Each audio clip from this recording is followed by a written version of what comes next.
one pharmacy group has voluntarily passed on the full $1 prescription discount to all eligible patients on all concessional scripts. And we will continue to stand by our commitment to make healthcare more affordable for all Australians. So every Australian pensioner, veteran or concession card holder saves $1 off their prescription. That's added up to an incredible $100 million. Chemist Warehouse, always here for you. Discounting prescriptions in every store, every day. It's going to be close. Browning! Yes! The Flying Runner wins!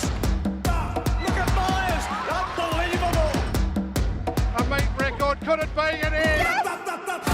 That's the face of somebody who wants to be a champion. Another World Championship qualifier for Shelley Jenica. Caldwell goes up to her. Hull won't relinquish. It's going to be one of the breaks.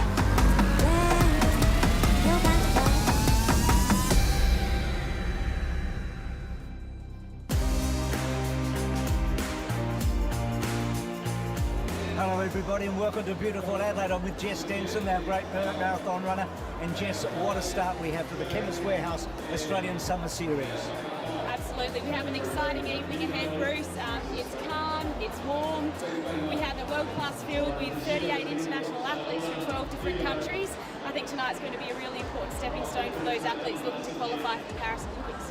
It's a night where we think we'll see some fast times. We've got, as you said, all these international athletes, a collective here from Australia. Is there one event in particular that you're looking forward to seeing? Look, we have a really strong men's 1500 field, but it's the women's 800 that I'm really looking forward to. We have Katrina Bissett, the current national record holder. We have Lyndon Hall, the 1500 metre national record holder. We have Bandiria Boyer coming back from some time off competition. And then we, of course, have Abby Caldwell, the Commonwealth Games bronze medalist in the 800 event. So this one could be anyone's, and we could even see that national record lowered tonight. And I think we're going to see Tori Lewis and also Cam Myers here tonight. So a great night of athletics awaits. Let's go up and join Dave Colbert for the first time, who's going to take us through the field for the women's 3,000 metre steeplechase. Beautiful night here in Adelaide, and it's time to introduce the field for the first event. It's the women's 3,000 metre steeplechase. There is the start list in Station 1. Representing Queensland World Championship and Commonwealth Games representative Brielle Erbacher. In Station 2, World University Games champion in 2023 and the national champion from Queensland, Cara Ryan. In Station 4, representing Tasmania, the Australian Under-17 2,000 metre champion, Jessica Smith. In Lane 6, former World Junior and Continental Cup representative from Victoria, Stella Radford. And on the outside in position 7, from New South Wales, the bronze medalist at last year's Nationals, Allegra McGibbon. So just 5 to run here, Dave, and the key runners are Barker, Fane Ryan and Radford. But we've got the youngster here, McGibbon from New South Wales, and an even younger Smith from Tasmania. So a 16-year-old on the outside there in Smith and also a McGibbon. So some real talent to watch. But the time they'd love to run is around about 9:22, and to do that they've got to run about 75-second laps. So how do they work that in together? Yeah, well, that is difficult because that's a fast time, and if they can do that, they'll smash the meet record, which is Fian Ryan's from last year, 9:45, which he set in 2022, in fact. So, you know, that's a serious run. So we've got the top 2 from the Nationals last year, Fian Ryan, World University Games champion and national champion, and at the moment it's Erbacher. So they've just got to try and work together, these top 3. So it's Erbacher, then Radford and Fian Ryan, and they've done exactly as you would hope. No pacemaker, of course, here, Bruce, so they've got to try and work together, a little bit like a cycling race, and break away. Work together and see if you can run a fast time. We've had 2 Australians break 9:20 in history. Jen Gregson with 9:14.28. Great to see her coming back. She'll be in Melbourne for the Maury Plant meet on Thursday night. And Donna McFarlane with 9:18.35. So Radford goes to the front. She's got back into some really good form, Dave, hasn't she? She's had a good fast time already this season. In second place is Barker and third Fane Ryan. Cara, who's in third place, had a breakthrough season, so to speak, last year. Well, you would just hope that this event can take a step forward from what we saw with Jen, of course, and what a magnificent job she's doing as a marathon runner now. Who would believe it after all that she's done over the steeplechase and the 5,000, our marathon women going from strength to strength. So there's a big opportunity. We've had World Championship representatives, Commonwealth Games, but to try and get that Olympic qualifying, 2 ways to get there. Either do the qualifying, which in this case for the Olympics 9:23, or do it by ranking. And so this is where tonight's meet's so important, because as a Continental Tour bronze meet, world ranking points are on offer. You can get some in the bank, and it gives you a chance when they hand out those Olympic positions on roll down that you can squeeze your way into the Olympic field.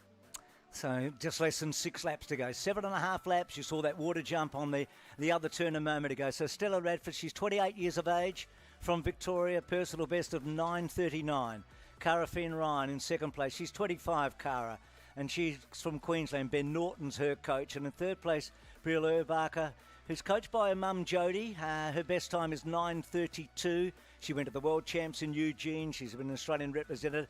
She lives and works as a tradie in Toowoomba, and there's no real synthetic tracks or water jumps there. So up to the highlight in many cases, Dave. We've seen a lot of drama and water jumps over the years at all levels, haven't we? Yeah, and she's just gone over it there in third place. And I tell you what, if you need turf, artificial turf, pest control, waste management, and virtually anything else, then the Urbachers in Toowoomba are the place to go, because they do everything, and Brielle will help you with that. And at the moment, it's Fee and Ryan. We saw this last year where she's just starting to edge a little bit clear and put a gap, but Radford's having none of that, closes it down pretty quickly.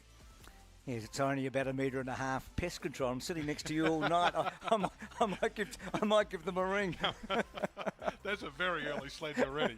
We've been going for 6 minutes.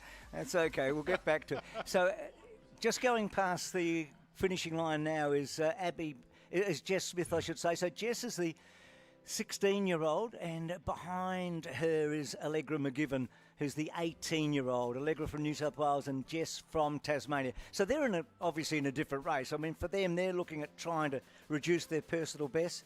Jess is 10:49 and Allegra's 10:12. So their time will come, but this is experience for them tonight. Yeah, and of course the World Under-20 Championships, World Junior Championships, I used to know it as, but now World Under-20s will be in Lima this year. Big year for some of those young athletes like Tori Lewis, who we're going to see a little later, Cam Meyer, who potentially are going to do both the World Under-20s and also the Olympics. So the qualifying for the World Under-20 Championships is 10:38. We've got 4 qualifiers already. Sienna Bush of Queensland, Tess Hannigan of Queensland, Lucy Francis of New South Wales, and Mia Tui. So a lot of those young athletes we'll see as the season unfolds. So a gap here between the top 2 and then Bree. So for Bree, this is a tough time. So does she make the commitment to get on the back of Cara and Stella, or does she have to sort of try and run her own race 10 metres behind? Because at the moment she's lost a little bit of contact. Cara in a good spot, Stella doing the bulk of the work as they go into the back straight. So we're getting into the heart of the race. We're probably just over halfway. It can get really difficult these next few laps, so all the support this big crowd in Adelaide can give will be really important. Stella leads in the back straight as both Jessica and Allegra go past the winning line, and they're about 150 to 180 metres behind. That gap, Dave, about 10 to 12 metres between the top 2 and Bree. Yeah, and good running too out in front, and I'm particularly taken by Stella Radford and what she's been able to do. Coming back after a number of years, it's been a World Junior Championship representative back in 2014, a long time ago, Continental Cup that same year, World University Games representative in 2017. But last season she ran that 5-second PB at the Brisbane Track Classic, and that's put her back in the mix. And again, as we've seen with Fee and Ryan, pushing the pace once again, as they're going to come down with 3 laps to go. And Radford working really hard, isn't she, to try and stay in touch, and then Bree about 20 metres back now. Yeah, no, Radford is making a determined effort here. So Finn Ryan leads into the back. So Cara won the World University Games last year. Now, you might think to yourself, if you're not familiar with athletics, oh, okay, World University Games, but it can be at the highest level. You can get Olympic champions running in those events. They're much sought after. And from there, she went to Budapest and set a personal best in the World Championships in the heat, so to speak. It was, you think we've got a warm night tonight. That was so grueling there in Hungary last year. Yeah, it was brutal. The thing I love about the World University Games is it's a multi-sport competition, so it's the closest thing you can have to the Olympics. It's bigger than the Commonwealth Games in many respects. I know we like the Commonwealth Games. Victorians don't like it too much anymore, apparently. But One person does. No, it's a bit of a setback for us all. But that World University Games, to win that championship, some events can be stronger than the others, but you've still got to run rounds, you've still got to get into the final, and when the gun goes off in the final, you've got to be the champion. So to be a World University Games champion, Sean Crichton did it once in the men's steeplechase, so to have a women's champion is impressive. Stella hasn't given up the ghost here. I mean, if you look, Kara's worked really hard here to try and break Stella. It hasn't happened. So the margin's about 4 or 5 metres with 800 metres to go. Time looks to be reasonably quick. Now, Bree's off the back, about 50 metres behind, and then a long gap back then to Jess Smith and Allegra McGivern. But now Kara puts in a bit of a spurt and gets away. Yeah, and we just saw Radford have a little problem at that barrier as they go out of the straight. And once you lose your momentum, that's these barriers, they start off being quite small, feeling comfortable, and they all of a sudden feel like they're mountains as you get further and further into this race. And as they go down the back straight, Kara's running really strongly now and is leaping them with ease, and as we see Radford go over the one at the close to that 200 metre mark, better that time, so got the steps right, was able to attack it a little more, but this water jump also becomes, it just looks a lot more daunting as you get towards the concluding stages. And it's crucial. I mean, if somebody technically gets through the water jump like Kara did there really well, you know that their energy levels are still pretty good. She was perfect there, so now she has to steel herself. Now, they're looking, I reckon, at a time that's going to be around about 9:40, 9:45, something like that. It's a good first up run for Kara this season. Let's see if she can bring that home around about that 9:45, 9:40 mark. She will have the benefit of a bit of a breeze down the back straight, but it's a crosswind at the moment. In fact, she'll get the most amount of advantage now as she runs around this top bend, because that's where the breeze is probably being the most effective. It is a little tailwind down the back. In fact, we're looking likely that we'll run our 100 metres down the back straight. You can see the starting blocks set up there. She's running really strongly now. She's lifted up the pace as she goes down the back straight. She's got this one barrier to go close to the 200 metre mark, the water jump, one in the finishing straight, and she's home. So 3 to get over, so to speak, and the margins quickly got out to about 40 or 50 metres. Stella still seems to be running pretty well, so Kara's obviously stepped it up here. So how quickly can she get home? So give her a big lift here. She comes to the water jump. So Australian representative in Budapest last year, also in Eugene at the World Championships in 2022. That one not quite as effective. You could see that the little stumble coming out. So this is the hard bit. One more to get over. Yeah, 9:45 is the meet record here. So as we'll keep an eye on the clock, just about to tick over the 9:30 mark. So she's going to be close. It's going to be a tight run thing. So here's Cara Finn-Ryan. Can she set a meet record here? 9:45.14 is the time. She's going to do it. She's going to do it. She's inside that by a couple of seconds. Stella finishes off really well. This is a good run by Radford. So Radford's looking at around about 9:50, 9:51. That's an excellent run. And then Brie Urbacher in third placing here. So for Brie, she's going to be outside 10 minutes. It's not the result she probably wanted tonight, but she'll build from this. She's a courageous athlete with a very, very good CV. So Brie goes over now in about 10:07, 10:08. So we've still got a couple of youngsters in the back straight, so with a couple of obstacles to get over. But it's a good run by Kara. She's going to be really happy with that. 9:42.71 confirmed. So we started off with a meet record. Congratulations, that is a good run. And you will be pretty pleased with that performance. So 9:49.47 the time for Stella Radford in second place. It's about 10 seconds outside her personal best, but building nicely to start off the season. So here's Smith and Butler, so McGivern, I should say, McGivern and Jess Smith. So Jess Smith, so she's only 16 years of age, this youngster, so from Tasmania, so puts in a sprint at the end and gets in around 10:52. So that's about 3 seconds outside her personal best. So that, on a night like tonight, is a really good performance. Yeah, it's a good opening event for our program tonight, as we hope that we can see at least a couple, maybe 3 of our steeplechasers on the team for Paris. They'll need to rely on those points. But what is that Olympic qualifier again in the It's 9. 9:23. Yep. Definitely possible. So, Dave, 9:49.47 for Stella, and then 10:07 for Bree.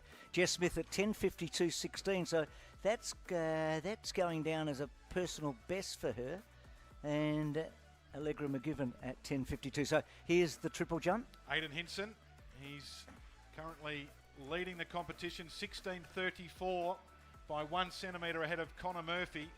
So this is round 3. The Victorian, and runs through. And these two guys, Hinson and Murphy, jumped exactly the same distance at the National Championships last year, 16:61 apiece. And there's confirmation of those results in the steeplechase. So Finn Ryan in a meet record, Radford with a season's best, and Brie Barker a season's best. You expect that so early in the season, but the interesting thing, those personal bests down the bottom as well. So a good start to the meet. We've already had a couple of results so far tonight. Jai Gordon ran 10.46 to beat Michael Mosque, 10.52, and Rory Easton 10.55 in the men. So Mosque just outside his personal best. And in the women's 100 metre B tonight, the result there was Livy Wilson 11.66. That was wind assisted over Hayley Reynolds at 11.70 and Olivia Inkster at 11.70. They are some of the results that we've seen so far here tonight, Dave. And I can also update you on some of the events from the pre-program. Women's discus, Taryn Golchevsky was the winner. Best throw of 58.67. That was a really good competition because there were a lot of changes. Samantha Hall, the Jamaican, got up into second place, 58.28. Nora Moni of Cameroon's season's best for her, 57.46. And Daisy Osakui of Italy, 57.25. She was actually in the lead with money, and then Golchevsky led early, and she came back with a final round throw. In fact, there was a lot of changes in the final round in that discus. So Taryn Golchevsky from Bundaberg Commonwealth Games, 4th place getter. She gets the win in the women's discus. So here's the start list as we see those results so far in the triple jump. The start list coming up for the women's 100 metres. So that triple jump, and Connor Murphy along with Hinson, they're the top two at the moment. Shemaiah James has jumped 15.91 so far. He's in 3rd place, and Anura of Malaysia is in 4th place. So 16.34, Hinson leaving after 3 rounds in the triple jump. Good conditions for that event right in front of the crowd here. Nice crowd in at Mile End. A lot of construction in this area, Bruce. It's going to be magnificent when it's finished, but new sports facility in and around the venue. Yes, the South Australian Institute of Sport, which originally was at Underdale, then Kidman Park, is now coming here, Dave. So lots of things happening here. And, of course, South Australia is delighted to be the home for the National Championships this year. Haven't had them since the early 1990s. It was most impressive. I was also impressed the fact that you've got your own car park here and with your name on it too, which is nice. And I can fit all my cars in there, Dave, all 15 of them. I'll lend you one on the way home. Thank you. Here's the standings at the moment in that triple jump competition. As we see, just the 1 centimetre between them. Amazing that that national championships between Hinson and Murphy. Connor, of course, son of Andrew, World Indoor Championship medalist, Olympic finalist, and number 2 all-time in Australia behind Ken Lorraway. And Connor went to the Pacific Games this year in Honiara, or last year I should say, and won the gold medal. So young athletes in 1, 2 and 3 at the moment. And they've got good conditions tonight. Yep. The wind readings are perfect, you would think, aren't they? +1 for most of those jumps. The conditions are still warm, so we could see something a bit special in the triple jump. I hope so, and the women's triple jump as well, which I'm looking forward to. Ready for a breakthrough there. Never had an Olympic triple jumper, so hopefully Paris might be the time. Not too far away from the women's 100, which we're running down the back straight because of those wind conditions. It's probably pretty much perfect, I think, for them. I don't think it's going to be above the +2.0. And sun still on the track on the back straight. But for now, we're still on the triple jump. I think it's Liam Glue at the top of the runway, the Victorian. He is currently in 7th spot, 14.72 for the 20-year-old. His lifetime best is 15.31. As I look down at those breezes, it's pretty consistent too, Bruce, which is exactly what the field event athletes want.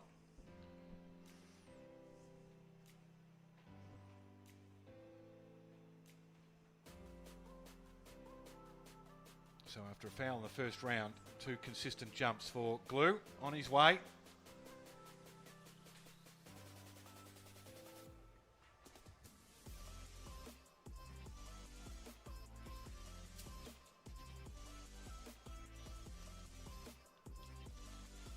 pretty good on the board, but just presses the abort button as he gets towards the pit. So, no, we'll measure that one, but it won't be one that will make a indent into his position so far. Round 4 of this men's triple jump competition. A couple of great sprint events tonight, Bruce. Hundreds, men and women. As you mentioned, we saw those B hundreds before and pretty good times, but really looking forward to these hundreds. Was the women's sprints for mine were one of the highlights of the season last year. The depth, but also the fact that every week they just fronted up and raced against each other and raced themselves into shape, and culminating in that great national championships where Tori Lewis won the 100 and the 200. And the men have had a good start to the season. The ACT Championships provided a couple of really big personal bests, around that 10.15 for 3 of the runners there. So here's the program. We've already had the women's 3,000 steeplechase, pole vault about to commence, women's A race about to commence, along with the men's 100 metres, the steeple then for men. Women's 800, arguably or possibly the race of the night. No, I think it's the race of the night. I think there's a few good races, but I think it's the race of the night. And then the discus for men, which will be a beauty. 400 triple jump, you talked about, 1,500 metre, 200 metre B for men and women, and then 1,500 metres for women, and also 400, and finish with a terrific 800 with Joe Deng going around. And if I don't, and as we come back to the triple jump, Julian Conley on the runway, the Queenslander, now coached by Andrew Murphy, currently in 6th spot with 15 metres 14. I better do an introduction because I notice on that timetable the races start on the 00 seconds. So that's impressive, Bruce. We make sure we don't get behind. So let's take a look at the start list. There's Murph. He looks fitter than he was when he jumped. Let's have a look at the start list for the women's 100 A race. Big field, 10 athletes. And there's a lot of quality here. And the fastest in the field, Nara Nang in lane 5. But keep an eye on Lane and Masters. So introducing the field for the women's 100. In lane 1, from South Australia, the South Australian silver medalist, Geordie McMillan. In lane 2, representing Victoria, the 2023 World University Games finalist, Sam Geddes. In lane 3, Tasmanian record holder, the 17-year-old from Tasmania, Chelsea Scholar. In lane 4, 3-time New Zealand 200-metre champion, Georgia Hulls. In lane 5, Rio Olympian in the long jump, Commonwealth Games 100-metre semi-finalist, winner here last year from Queensland, Nara Nang. In lane 6, 2-time stall gift finalist, ran a PB in Canberra behind Tori Lewis from Victoria, Ebony Lane. In lane 7, representing Queensland, Australian Championship silver medalist and Commonwealth Games semi-finalist from Queensland, Bree Masters. In lane 8, Commonwealth Games relay bronze medalist from Victoria, Mia Gross. In lane 9, the South Australian champion, Lakara Starlin. And in lane 10 from Queensland, the All Schools champion, Zara Hagan. It's a big field. 10 starters, women's 100. A couple have already qualified for the World Under-20s in Scollier and also Hagan. It is a large field, good condition. South Australia well represented by McMillan and also Starlin. So Geordie next to us, a youngest ever to win the Bay Sheffield. Can you believe it, on rider screen at 14 years of age? And Lakara Starlin's been in good form as well, but Nara Nang fascinating here. She looked the next one maybe to get Melissa Breen's Australian record last year. She went to 11.20. We know that Tori's got it 11.10. Big field in the back straight. We're about to go. They're in the starters' hands. So Nang got a pretty good start in the middle of the field, and outside of her, Lane going quickly, and Masters up there as well. Lane probably in front of Masters, and Nang is going to be really close. Lane and Masters, I think Lane just from Masters. There's nothing in it, and Hagan was flashing out wide with Starlin. I don't know. I think Lane's just held on from Masters. Yeah, I think so. It looked like it. Bree got a great start. But Ebony Lane, she has been in tremendous form. She was second behind Tori Lewis in that fast race at the ACT Championships. She just beat Bree Masters there, and Mia Gross behind them.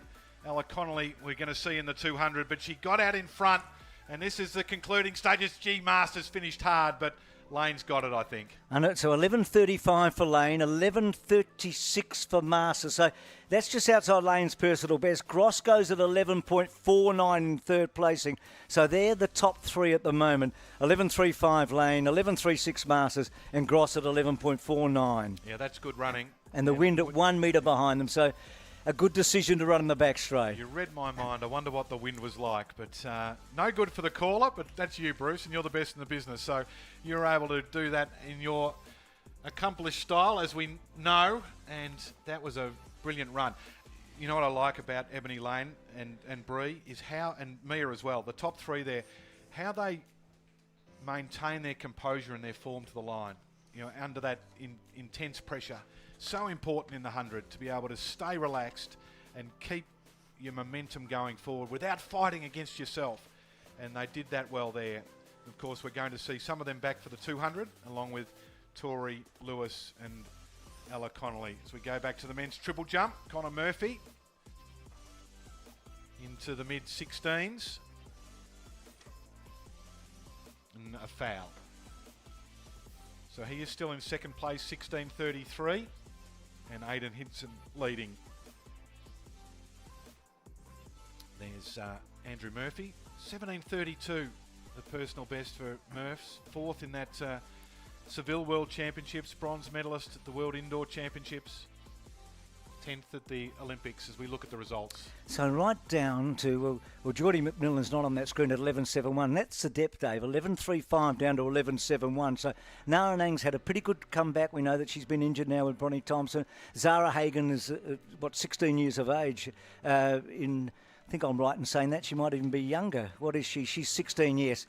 Chelsea Scotty has had a great year. So there's some really good times. But at the top, Lewis is now the one to chase. There's a gap between her and the rest, and they've got to try and bridge that gap as we go back to the triple jump. So Aidan Hinson on the runway, lifetime best of 16.72. And that's not bad, over 16. We go back and see the red flag. So the breeze is just maybe picking up a little bit in the triple jump. Aidan, just 20 years of age, qualified for the World Junior Championships in 2022, but had quite a severe hamstring injury, as he did last year at the World Championships. Got selected in the team, but had to withdraw, unfortunately. But back in business now, as our men's speedsters amble down to the starting blocks ahead of the men's 800, which is the next event on the track. And well, there's some likely types here too. That man there, number 8, Drew Rodriguez Chico, has entertained us over the last couple of summers. 2019 Stall Gift champion. Number 4 there, Chris Ayus, Sydney University's finest, World University Games semi-finalist. So there's just a couple of them, of course, as a party, and Penny and Despard as well. Back to the triple jump. Talking of Anangs, this is Tita Anang, brother of Na. He is currently at the bottom of the list, Bruce, because he has had 4 fouls. Make that. At 5. So That's Tita, a frustrating night, isn't it? Well, you can hear us down there. Tita, just move your run up back 2 or 3 feet.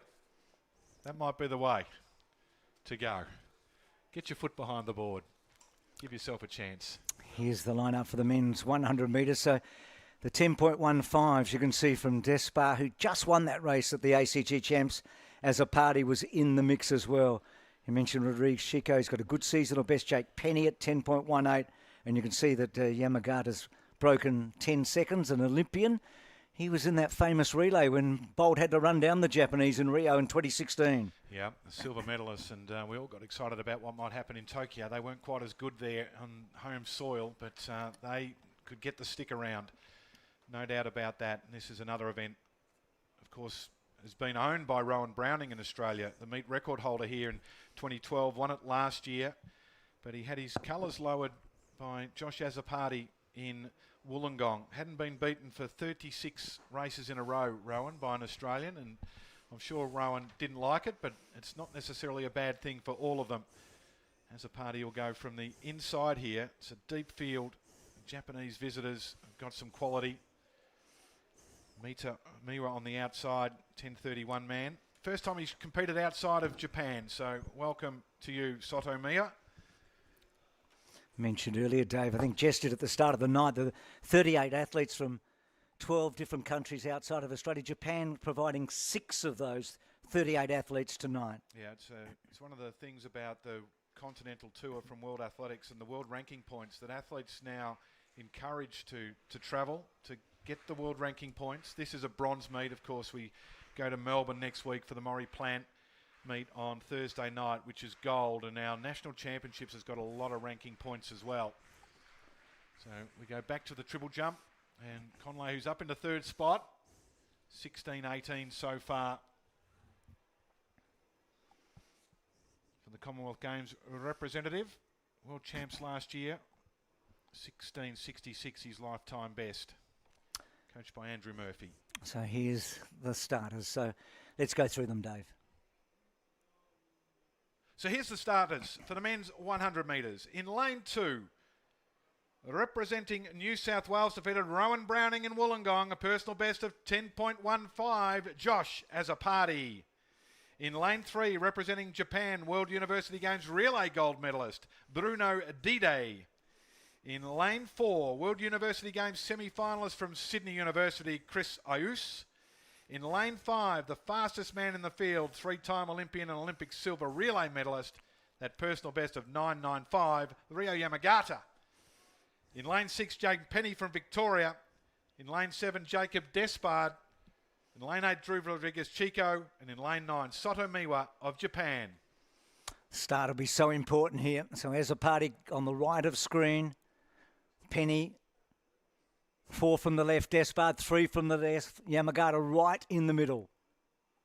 Away, got a good start, Yamagata, stumbled slightly, then Azzopardi away well, out wide, Despard, Rodriguez, Chica going well, and Penny with ground to make up, Azzopardi just in front, Yamagata, but out wide, I reckon Despard's blown them all away.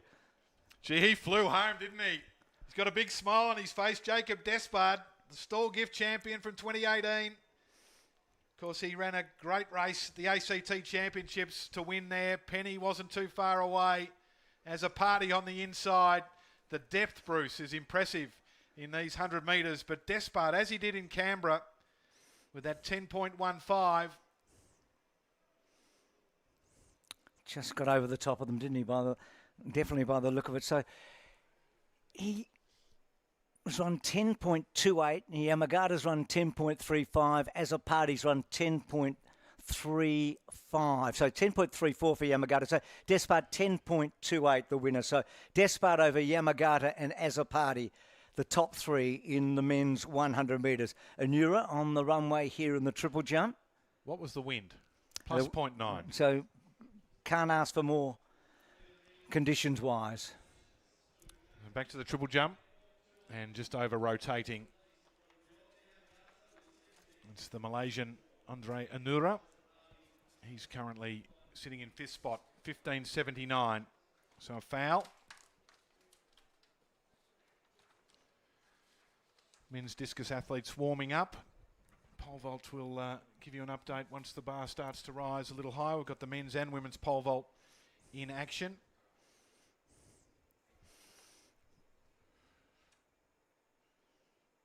As a result, Bruce, of that 100 metres. Yeah, some good running. So down to 10.49. So Japan at 7 and 8. So Despard 10.28. It's a good run. Yamagata, Azzopardi, and then Penny.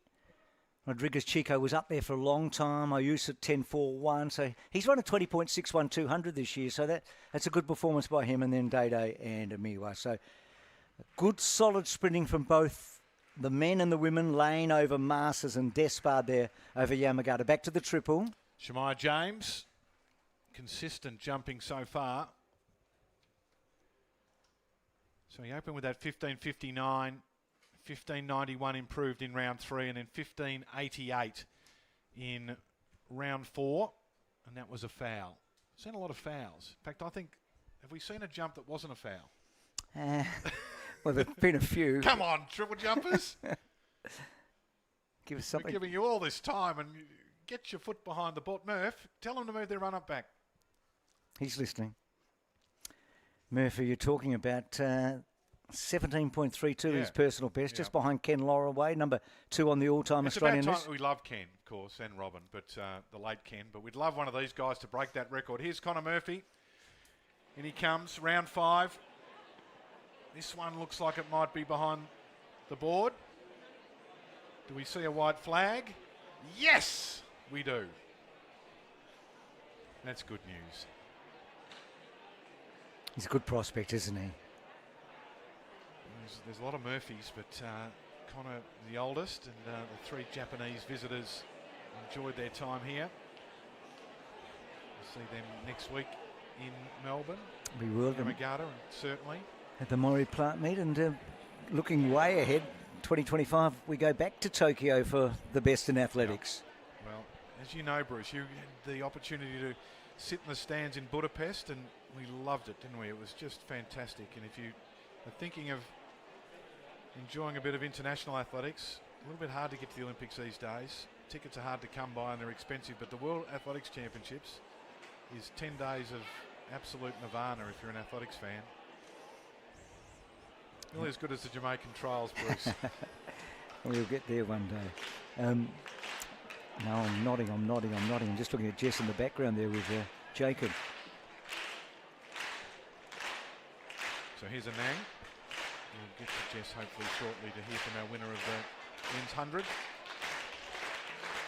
So Tuna Nang, can he get his foot behind the board here? Final jump. That looked like a foul. So a little bit of run-up work for Tita is required before his next start. So results from earlier on this evening, the discus throw was complete. The winners. So I think, Jess, we might go down to you and talk to our winner after the men's 100 metres. Jacob, brilliant victory in 10.28 tonight. What does that one mean for you tonight? Yeah, it's pretty good in my attack to make the Paris Olympics, I guess. You know, being a bronze meet and getting the win, taking a bit of bonus points and, you know, building on the form that I've created over the last few weeks. So not over the moon with 10.28, but it's definitely a step in the right direction, you know, moving into Melbourne next week and then onward to the rest of the season. Brilliant. We wish you all the very best for your lead up to Paris and at the Maury Plant meet next week. Yeah, thank you. Well done, Jess. So Jacob having a terrific start to this season. Well, there's a lot of depth, and of course Rowan's still to come. Next week we've got 100 metres in the pre-program of the Maury Plant meet, because the main event in the main program is the Peter Norman 200, and along with the John Landy Mile, the 2 main events on the program. But last year, of course, Rowan ran in the 200 against Fred Curling, then came back to run the 100. He wants the 100 first on Thursday night in Melbourne. And so if that's what Rowan wants, that's what he thinks. It makes sense to do that. It should be fabulous, as I think tonight will turn out to be. We've had some really solid sprinting. We had a meet record in the women's steeplechase, men's steeplechase not that far away, and then we get into the heart of some great racing with the women's 800 metres and a couple of those 1500 metres, and to conclude with the 800. Conley on the runway here. So it's been a frustrating night, hasn't it, for a lot. So 16-18. Where's that place him at the moment, Dave? In third? In third place. Third place, 16.33 in second, that's Connor Murphy. And then leading is Aidan Hinson with that 16.34. So we're into the final round attempts. And this is Conley. Can he get up into the 16 mids? Not quite, just collapsed as he went through there. Continue the height of the bar and the pole vault is up to 5.15. We've still got a few athletes in action there. Charlie Myers, the main man from Great Britain, has gone clear his opening attempt. And the women's pole vault also underway.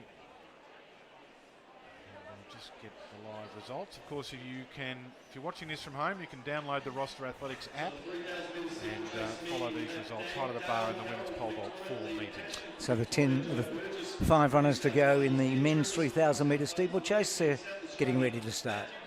So here's the starters in the men's steeplechase. In position 2 from Victoria, Liam Cashin.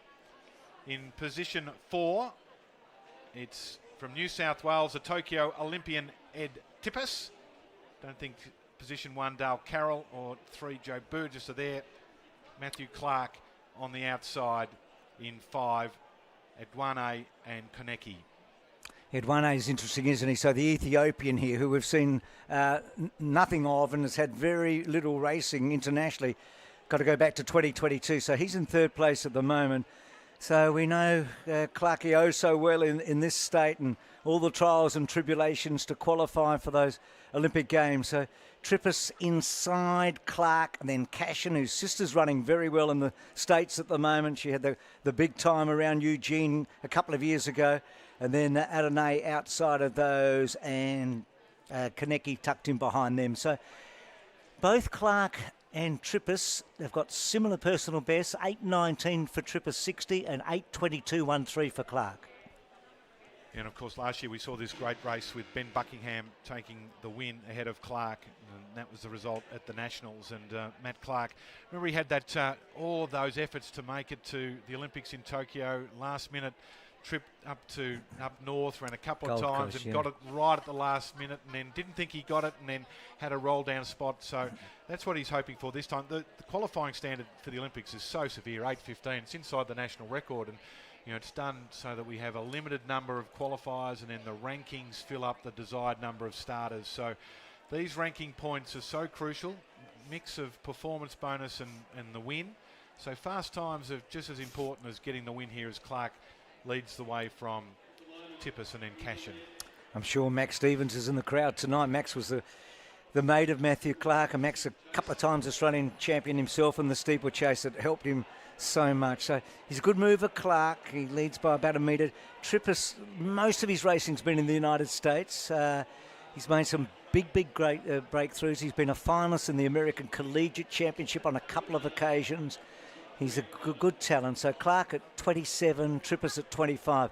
Dave mentioned that 8.15 is an unrealistic target tonight, and it's been unrealistic in terms of an Australian achieving it. 8.16.22 is the Australian record, Sean Crichton, back in the early 1990s. And Yusuf Abdi ran 8.16.36 when he had that golden run a few years ago. And then Trippus is third, Dave. So he's the third fastest ever Australian, and Clark is the sixth fastest ever Australian. So they're knocking on the door.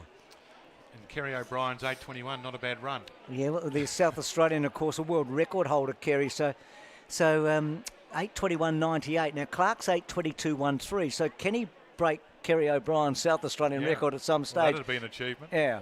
So that maybe won't happen tonight, but that would, I think, be a goal of Matthews, don't you? Absolutely. Interesting runner in fourth place at the moment, the Ethiopian Gudafay Adegnor. Seventh in the Ethiopian Championships. That always gets my attention. If you've been able to finish in the top 8 in the Ethiopian Championships at anything more than one lap, you've got to be able to move the feet. He wanted to run the 5,000, the 1,500 tonight, but he ummed and ahed, and in the end he's in this 3,000 steeplechase, and he's going okay in fourth spot. And his fastest time's 8.39.7, so Cashin's fastest is 8.41.40. Talked about Amy, she's running well again in the States in the indoor situation. Probably was at her peak a couple of years ago and now looks to be coming back strongly. So there's been some great results indoors already. We've seen Jess Hull doing fantastic things, but the depth of some of our athletes that are at university and racing indoors, men and women, has been impressive, particularly in those middle distance events. So Clark's setting a good solid pace here, and Trippus is happy to sit, and Cashin third, and then Adegnor in fourth place. So the two favourites out in front. The Ethiopian was hard to assess here. He's broken 8.40. He's going to need to do better than that. You would think that both Ed and Matthew can run at least around 8.30 tonight, you would think, wouldn't you? You would think so, but I tell you what, the Ethiopian, he looks like he's that quick move. Correct. He just looked there like he just joined in, and so he's got some pace on the flat, and he's not bad over the barriers as well. So I think he'll be one to watch. Currently in third place, and well, Clark, he knows all about being out in front and having to do it himself. Last year it was him and Ben Buckingham that did most of the work, but he's got some company this time with Tippis. He might just like Ed to have a little turn in front for a little bit, just to give him a bit of a chop out, but Tippis is not having any of that. He's just going to sit behind him at the moment. If they were to run around about 8.30, they need to run about 68 seconds per lap around that time. So everybody out there who goes for a jog knows that's not easy to do, and particularly when you're doing this sort of thing. So it's maintaining your rhythm and your balance. And Clark looks up at the big screen and he can see Trippus behind him, and then Adegnor just behind those. Cashin holding on very well at the moment. They've all got a very different style. I mean, love to watch the Kenyans, don't we, over the years. They've been surpassed in many ways by a Moroccan, the Ethiopians, and that's exactly the move you talked about a moment ago. He made the same move a lap before to go from 4th to 3rd, and now Goodane makes the same move to go from 3rd to 1st. Now, this is fantastic for Trippus, and now Clark asks the first question tonight. So how does Matthew respond here? Well, I think it's perfect for the 3 Australians behind the Ethiopians. So Adignor now moving smoothly out in front, increasing the pace. The key thing about the barrier, remember Sean Crichton? He used to put his foot on top of it and do the little step. Doesn't really matter what you do. Most coaches, you can see Clark puts his foot on the top. It's the time it takes you to take off and land and maintain your momentum. So a lot of the athletes, of course, will just jump it. The Kenyans seem to bound over this water jump like it's not even there. Adignor pushing off, as most athletes will do. You just want to maintain that momentum. Do it as easily as you possibly can. It's one of the things about the steeplechase. Those barriers are there for a reason, to disrupt your momentum as you move forward. And Clark now going to have to work really hard because he's just dropping off the back. He is, and Cashin's gone past him, so a couple of laps to go. Trippus has been able to respond. Cashin and Clark haven't at the moment, so that beating sun's sort of gone away now. That's good for the distance races, the steeplechasers. It's pretty good conditions. You can see they're running mainly in shade. Those temperatures are probably dropped to the mid-20s. I don't know, working hard. He's a how do I put it? He's a slightly different shape to a lot of the Ethiopians we see, and he's had a great run. Trippus, I like this, Dave. I like the fact that, okay, I'm going well enough to go past you here because I actually want to run. I don't want to just win. I want to run a reasonable time tonight. So 600 to go and the move has been made. I wouldn't be discounting the Ethiopian just yet. He looks like the sort of type that's not going to give up without a fight. He's got a little grimace on his face, but he's determined, as is Trippus, who is Trippus is... Well, he's put a bit of a gap in, hasn't he? Craig Mottram coached, and this is impressive second last lap. So the pace hasn't been super quick, so they're going to go through in about 7:30. So you would think they're going to go under 8:40. Under 8:40 tonight. The meet record, they're not going to get at 8:25. But that mightn't be so impressive. But this is really impressive to the eye. This has been a sustained sprint now. And I think Matthew Clark may have walked off the track, Cashin in 3rd place. But Trippus has got a big enough lead now to be confident that he could win. I don't think the Ethiopian has a chance to really win. No, and struggling over that barrier down the back straight is Adignor. So it's Trippus, and he'll be, in fact, he's increasing his stride with every step. So that's water jump. So let's see how Ed handles it. So he's trained by Craig Mottram. Craig, bronze medalist in 2005 at the World Championships, an incredible athlete. He had so much attention, didn't he, at the 2006 Melbourne Commonwealth Games. But this has been a really top performance by Trippus. He's going to get into the 8:30, so he's negatively geared this, so to speak. It's been a really good... It's a topic of conversation at the moment. So around about 8:32, hope you're listening, Albo. And second placing is Adignor. He's about 80 metres behind, 70 metres behind. He's around about... So he's not far outside his personal best. And Cashin, his personal best, 8:41, Dave. So he's had a really good run tonight, Liam Cashin. And I'm voting, if that's the case, Bruce, that there's no changing to negative gearing, if that's what Ed Trippus has done. But no, that was an impressive back half of the race, and I think he'd be satisfied, certainly be satisfied with the win. He'd be pretty satisfied with the time, knowing that there's a bit more to come. But he's in good shape, and that was a confident effort. Yeah, I love the fact that he took the race on at the time that he wanted to take it on. It was an assault in many ways because he quickly put himself in a gap between first and second. Matthew Clark probably just has to go back to the drawing board for a moment or two. We know that he'll bounce back really quickly. And I thought Liam Cashin had a good run. He's going to be pretty happy with that. We'll get those results shortly. In fact, it's 8:32.24. We're seeing those on this roster athletics system that you can work and I can't, Dave. Adignor at 8:40.83 and Cashin at 8:45.0. Those results will come up officially pretty shortly. So it's a pretty good gallop, 8:32, I would have thought, tonight. Yeah, it is, and there's the official results there. So you can see that Clark wasn't able to get to the finish line. He said he was in great shape in all of his training and what he's been able to do from his testing, but a little bit of work. And just a reminder, you can see these times come up just as we do. Download the Roster Athletics app, go to the Chemist Warehouse Summer Series, and you can look at the start list and the results. So we might look at the pole vault now, Dave. So you've got the live results, so tell us where we're up to. So men's pole vault, height of the bar is currently up to 5.25. And Nick Southgate, the New Zealander,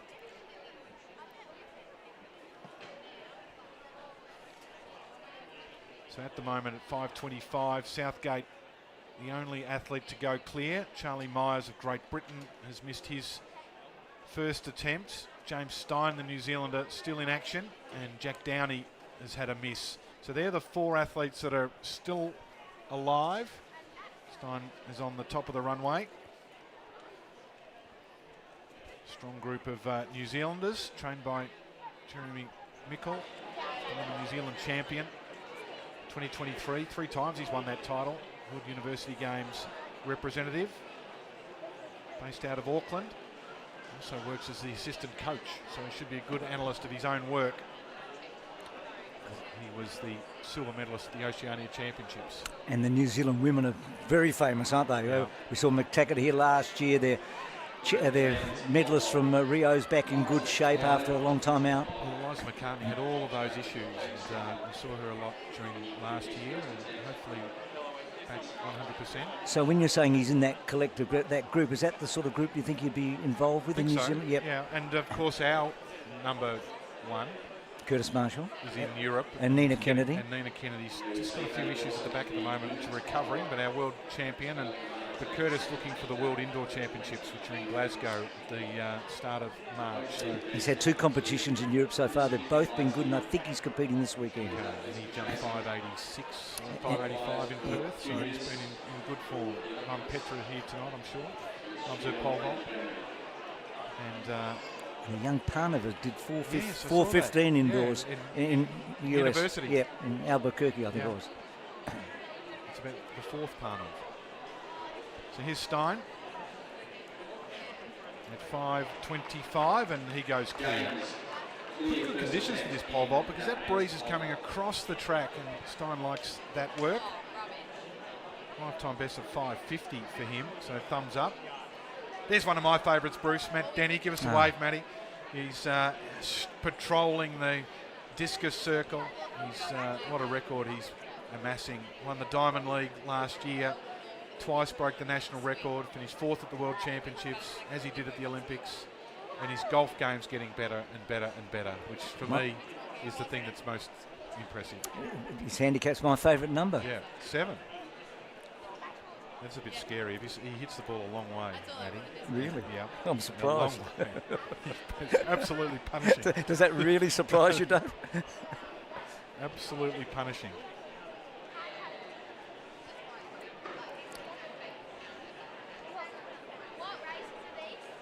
So pole vault continuing. And the women aren't far away, Dave, for what you and I think most of us think is probably the race of the night. So Jack Downey there, 2nd attempt miss at 5.25. He's just come back down. He's been 5.20 he's done this year at Interclub the other day, so he's been out for a while. Chemist Warehouse sign in the background, Bruce. I have to do a sponsorship read here. The 2-year partnership between Athletics Australia and Chemist Warehouse covers the 2023 and 24 season and includes naming rights to a series of competitions which we are at tonight, the Chemist Warehouse Summer Series of Athletics. And we thank them for their magnificent support. Victoria in lane 5, Katrina Bissett. Victoria, Tess Kursel-Cole. So the pole vault continuing. You can see a parallel there with the women on the left and the men on the right, and the women in the 800 metres are about to come up to their mark, and Dave's about to introduce them. And it's a star-studded lineup, Dave. Tremendous start list here for the women's 800. So the key athletes are in the middle. Abby Caldwell in 4, Katrina Bissett in 5, and Bindiri Aboya in 6, Lyndon Hall in 7, Morgan Mitchell, Olympic representative, in lane 8. And it's a big field with Brooke Feldmeyer, a sub-2 minute runner from the US, in 9. It's a brilliant field.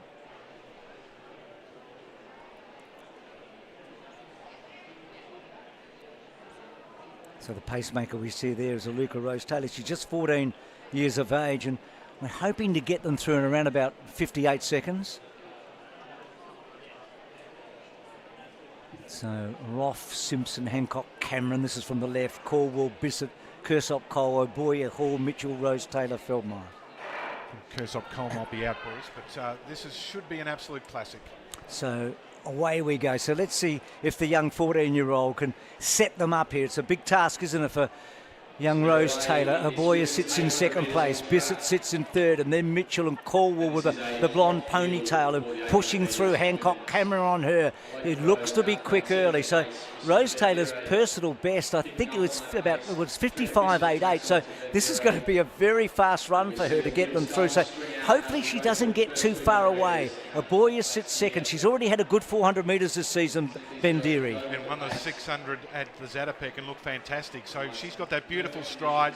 Bissett just behind her, then Caldwell. Morgan Mitchell having a good run, and Hall now starting to move into it as well. But the pacemaker a little bit further ahead, but Bendiri is effectively doing the pacemaking for Bissett.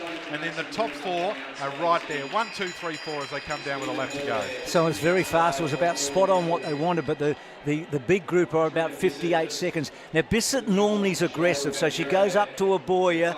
Mitchell sits behind. Caldwell has Bissett in her sights. Hall has Caldwell in their sights. This should be fast tonight. Now the Australian record, Katrina, who sits second, holds at 1:57.78. The fastest two Australians ever are in this field. Caldwell makes the first strike with 2:50 to go. And really interesting that Bissett normally goes to the front and tries to improve her position from there. So it's a different racing tactic from her. In fact, she's going now back to fourth or fifth as Caldwell sets her sights on the finish line. And gets away by 2 to 3 metres over Aboya. Hancock Cameron's having a big run. Moves up to third, and then Hall, and then Mitchell behind them and Bissett. So Abby straightens up. So how fast can this be? Can it be inside 2 minutes? That would be a great start to the season. She stretched away 4, 5, 6 metres in front of Aboya, Hall, Hancock, Cameron. The time's going to be around about 2:01, I reckon. It's around about that 2:01. I think Aboya hung on for second, and third probably Hancock, Cameron and Hall. But it was a space between Abby and the field. Well, that was impressive from Abby Caldwell as they went down the back straight. It was a really interesting race with Aboya out in front early, Bissett right behind them, not her usual position. Then she actually finished quite strongly, Katrina Bissett, so she had a bit of a, you can see her on the outside here coming home really strongly. I think Hall might have just got up in front of Hancock Cameron. Aboya impressive, but that's a big distance, Bruce. That's a big gap in a quality field from Abby Caldwell. 6, 7 metres in the end, so she's promised so much and delivered so much. She a bronze medal out of the blue and away at the Commonwealth Games. We know the talent. She's 22 years of age. She's got that 1,000-metre time that's so impressive. 1,500 metres, she ran superbly in Budapest, didn't she, at the 1,500 in there as well. So 2:00.81. Aboya's run 2:02.57. That's not far outside her personal best. And Hall at 2:02.58. It's a good running. And I can tell you the 2:00.88 is a meet record. Remember Yolanda Cheplak? I do. From Slovenia. 2002, she ran 2:00.88. She had some great battles against Tamsin Manu, who's going to join us, Bruce, in Melbourne. She's got a wedding tonight. Rory Plant's wedding. Rory's son. Toby. Yep, Rory's the third one. Toby's the second one. Thank you. I knew you'd know that. But anyway, Tamsin will join us. But she had some great battles against Cheplak, and Abby Caldwell has got the second meet record of the night. Yeah, great performance by Abby. It really was. She was quite outstanding there. So let's go down to Jess, who's with Abby Caldwell after that brilliant run. Jess. Yes, I'm here with Abby. That was an absolutely brilliant run. Coming into lap to go, you went through in 58. You were in about third. 2:50, you opened up. You just came home so strong. Tell us how you felt. Thank you.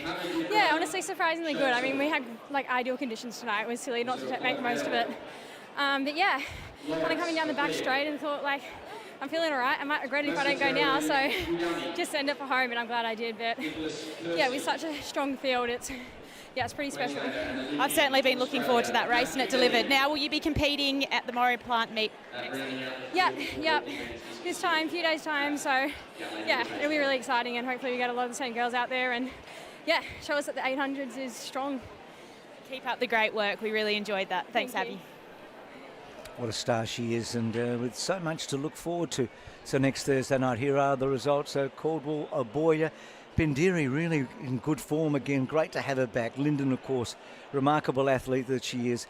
Jayla's had a super run, I reckon. PB for her, 2:02.63, and then some really good times. Katrina, it was a slightly unusual run. Morgan Mitchell, that's a big breakthrough for her again. Aaliyah Simpson's got a personal best, and then Brooke Feldmeyer from the United States and Laura Roth. That is a quality 800-metre race. Yeah, there's a lot to unpack there. The last 200 of Katrina Bissett after just struggling.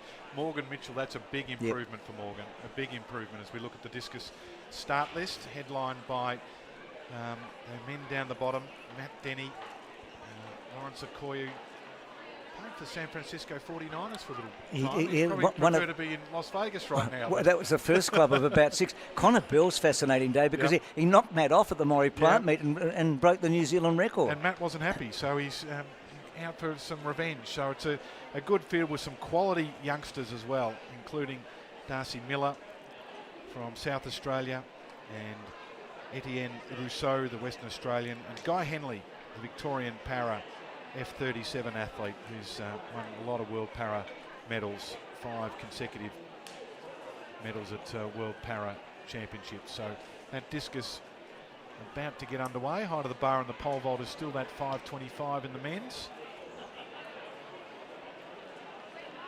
Just keep talking, Bruce, while I update my roster athletics system to see what's happening in the Discus. Well, I'm looking at the men's 400 here, Dave, at the moment. So they're about to go to the blocks. 3 Frenchmen in this field. So that's exciting. 3 quality runners. You can see their personal best alongside of them. South Australia really well represented here by Harris and Hunt in lane number 2. So strong field. Van Radigan won the Australian Championship last year. Alex Beck had the fantastic Olympic heat where he ran a personal best of 45.54 in Tokyo in 2021. Nicholas Donaldson at 45.70 is someone to watch. So a really even lineup, and the French have added a great deal of intrigue into this lineup, and they're here, Dave, because they want points to get themselves flowing towards Paris. Because if you're a Frenchman, you want to be competing. I'd like to be at the Stade de France, no doubt about that. It's going to be tremendous, and it's one of the things about this World Athletics Tour and the system that World Athletics. There was a lot of question marks and raised eyebrows when it was first introduced. World ranking system, is that the way we're going to get it? But I think now it's been a masterstroke, because athletes have to travel to compete. For developing athletes, there's a pathway to get in. The qualifying standards are really hard, and that's can be debated still, but I don't mind it because there's a second route to find your way into the field. And as we've seen here with the Japanese and the French, they're travelling and they want to race. So there are 5 levels. There's Diamond League, Gold, which is a Maury Plant meet, Silver, Bronze, which is what we're having today in Adelaide, and Challenger. They're the different levels, and obviously more points and more points for great performances. Jess Hull got more points last week for the 824 than Nina Kennedy got for winning the World Championship. Yeah, and of course in the Oceania Championships there's a huge point scorer, and the Nationals as well. So the men's 400, a couple of really interesting athletes to watch here. Alex Beck, 4-time Australian champion. Van Rattenen from New South Wales in lane 6, the current Australian champion. And then the Frenchies, who have got some fast times at 45.18 with Andon. I'm hoping that Harrison Hunt can get close to the under 46. You're a bit biased about the South Australians. Well, why not? Anyone that's won a Bay Sheffield gets you up and about. He's been in the top 3 times. But 46.24 at best. But what sort of shape is Andon in lane 4, or Jordiau in lane 5, or Ussini in lane 7 here? So we're not far from coming up to the...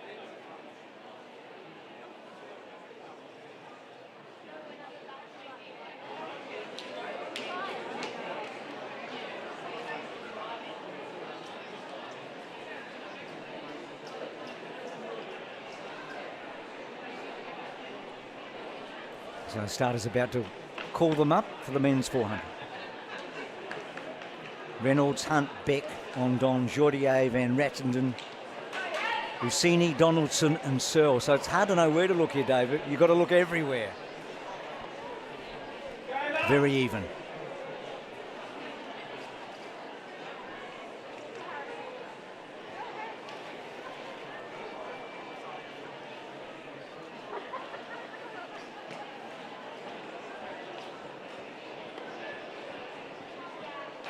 So let's go outside in. Searle, Donaldson, Ucini, the first of the French, got a good start. Van Radigan 4 from the left. Jordier, Andon. Beck's gone out hard in the first 100. Hunt 2 from the right and Reynolds at the back. So down the back straight. Ucini's the one that's gone very quickly, and now Andon and also Jordier. I think Jordier's the one that's in front at the moment. Van Radigan trying to respond, and then Andon and Beck inside of him, and a gap then to Hunt as they come into the stretch.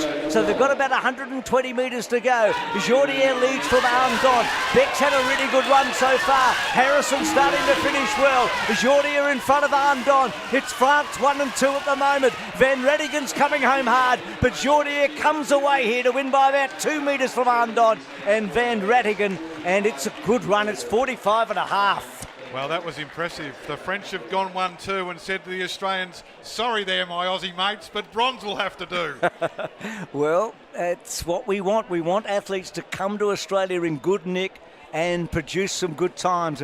And Jordier, whose personal best is 45.37, has run very close to that tonight. He was a good mover, wasn't he? His back straight, the section between 150 to 250, that 100 metres was most impressive, and Dunt came at him really hard, but he was able to hold him off. And Alex Beck, I thought, ran a great race to stay in touch. So again, another really interesting race. And what's another meet record? Another meet record of 45.52. So another meet record, Andon at 45.97, and Van Radigan's run well. He came home hard, the Australian champion from last year, at 46.12. We'll get the full page of results shortly after the men's 400 metres. Yeah, you're right, Dave. When Jordier made his move, it was decisive, wasn't it? So Van Radigan that finished strongly, 46.12.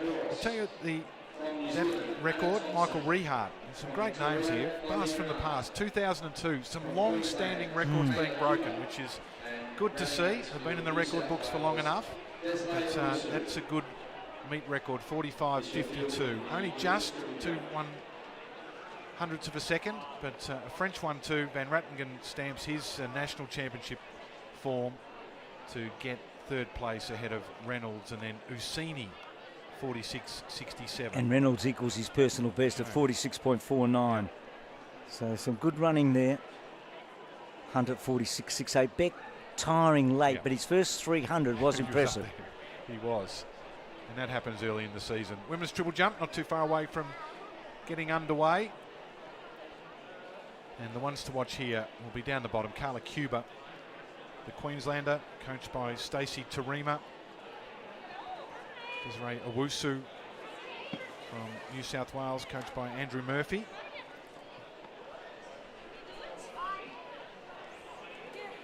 Gianna Borres, the Victorian, coached by Elwyn Jones, won a bronze medal at the World Junior Championships in 2022.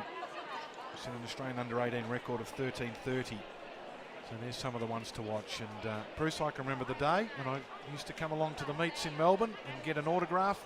Can I have your bib? Didn't matter who it was. If they were an international, it was even better. And those youngsters will have something to take away from tonight's Chemist Warehouse Adelaide Invitational. It's a good memory. Nice crowd, beautiful night. Is it always like this in Adelaide, Bruce? Always. It's good news. No, we've had a here for the national championships. Oh, we've had a mild summer, Dave. So the 1,500 metres not far away. This is the second of the 1,500 metre races tonight, the A race for the men. Big field here, and Brett Fisk has been a lot of the pacemaker duty and hoping to go through 800, Dave, in about 1:56. Yeah, and this is one of those events where do I look? You look at Cameron Myers, and you'll start with sticker number 10 on his leg, a 17-year-old. Just on the outside, you look at the start list. Jude Thomas, improving Queenslander. The Japanese runner, Kanazawa, it's a 3:38 man. Connor Whiteley's been in a big improver. Ismate of Ethiopia, one to watch. We've already seen his countrymen in the steeplechase, run an interesting race. Jesse Hunt, a 3:37 man. NCAA semi-finalist. So there's quality. We'll go over the page. And Jai Edwards coming back as well, Dave. So there is Edwards, position number 12, the Tokyo Olympian. Cullen Davies, the national champion. So, and Matt Shervington. I keep looking and saying, you're up in distance, Matt. best wishes, but Max Shervington is on the outside, the Western Australian. And we wish him all the best. He'll end up doing Sunrise, I reckon, on Monday, don't you? I'll tell you what, if he gets to the end, if he makes it to the finish line, it'll be a good result. We're about to go here. Men's 1500. So big test here for Cam Myers. We know that he's in good shape. He's 2 from the back in that light blue singlet. He had the very good 800 metres run in Canberra. He had the extraordinary performances both here in Australia and in Europe last year. Asmari's going to be interesting. He's the Ethiopian in about 5th placing. So Luke Shaw up near the lead early. So it's Brett Fisk. So he wants to take them through 800 in 1:56. So the tall figure is Connor Whiteley in the white coming around the outside. Myers gets himself into a pretty good spot. And Cullen Davies is a busy runner. He's always got himself in the mix. Whiteley won the ACT Championships. Of course, Morrow there ran in that 800-metre race, which we're about to see a little bit later with Peyton Craig, who broke the Australian under-20 record. So he's had a good opener already, and he's currently in 3rd place. The talented youngster doing his year 12 this year, potentially the World Juniors and the Olympics. That's a big year for a young man. And Jai Edwards is right on the pacemaker, Dave. So this is exciting. So Fisk leads. Edwards sits second. You can see Jai there.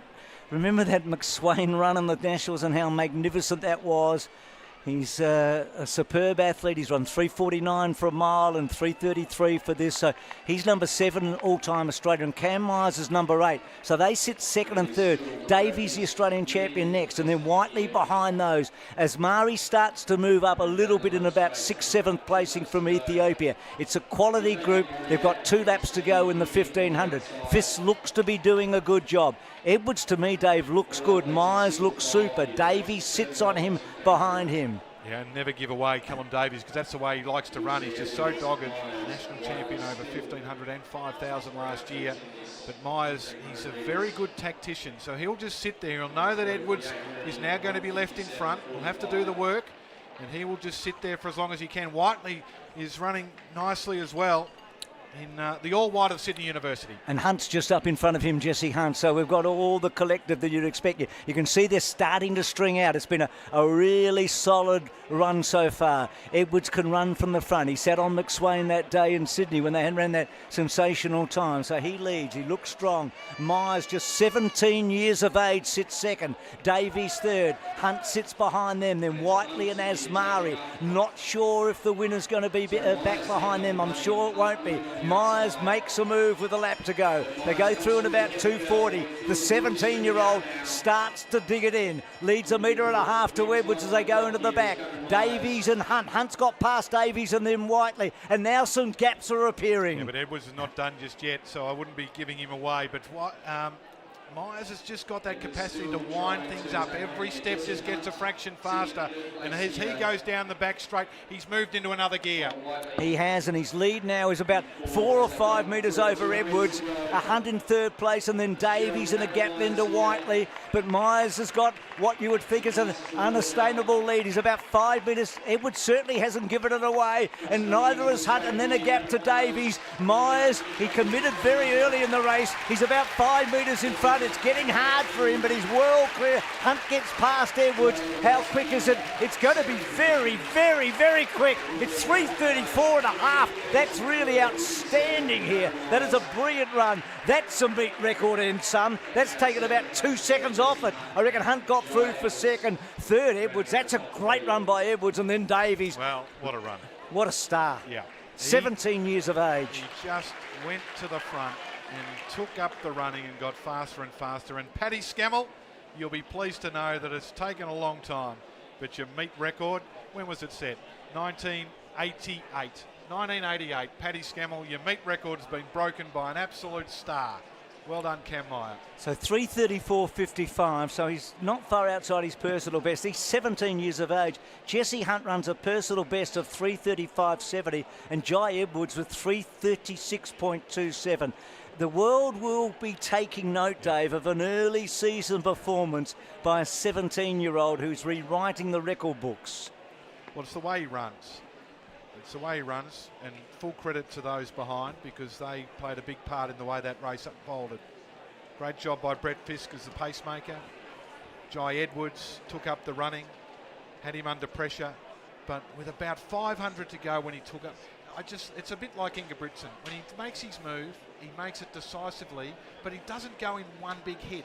It's just a gradual punishing increase that puts his opponents under so much duress, but he is within his capabilities. So he can sustain that increase for such a long period of time. You know who else it reminds me of? This is a big call.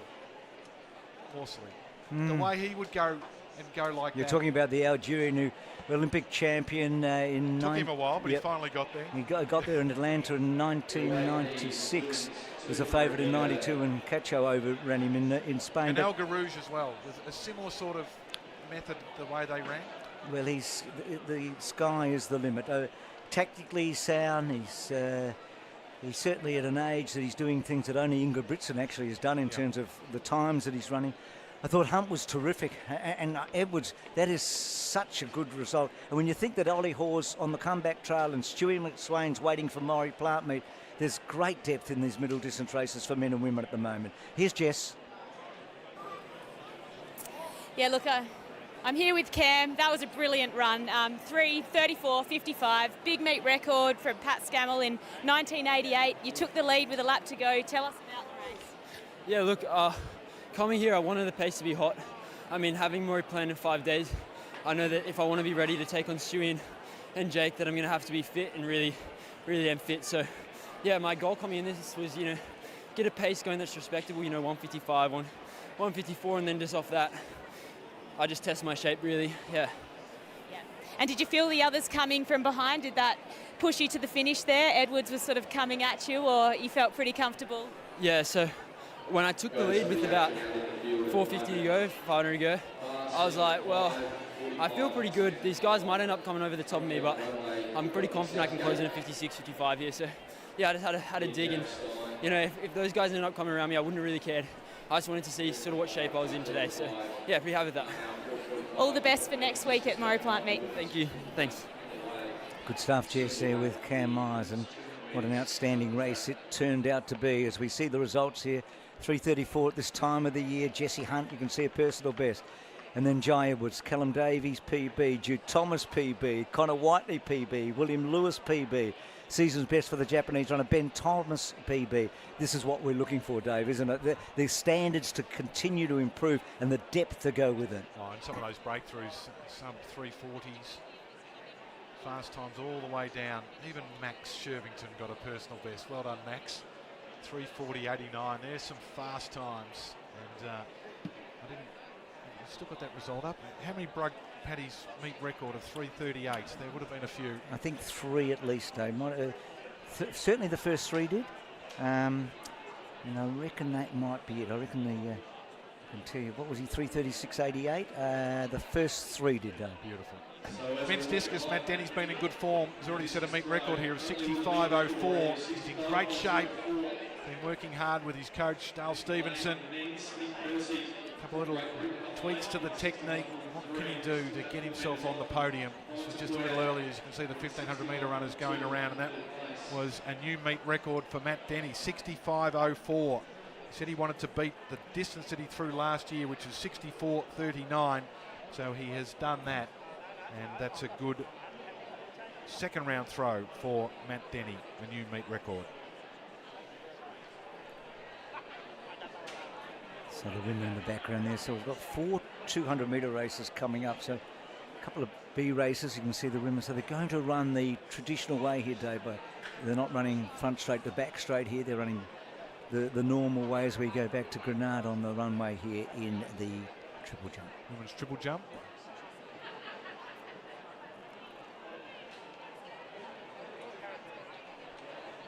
Early stages.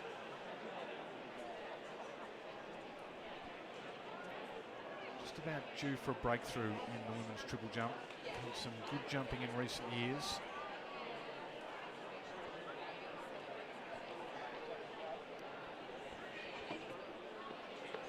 Bernard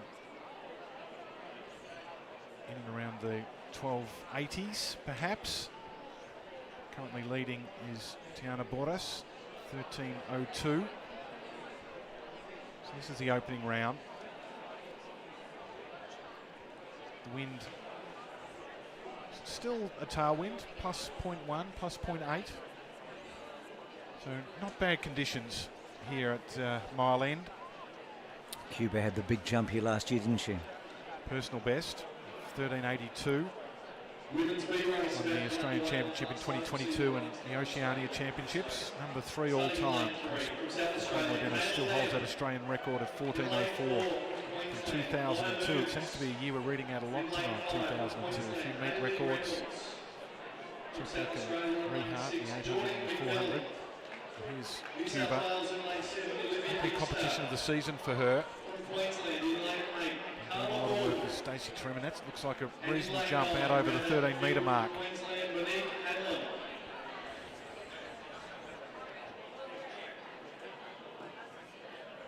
Desley Owusu is the longest jumper in the world in Australia this year, I should say, 13:23. That came at that Pacific Games in Solomon Islands in October. We'll wait to the distance for Kayla Cuba.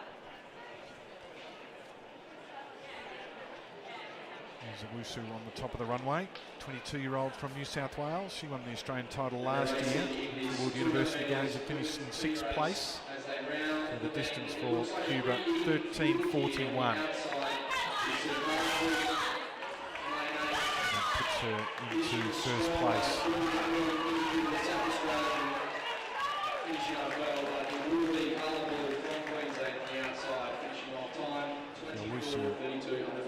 Pit raked, ready to go.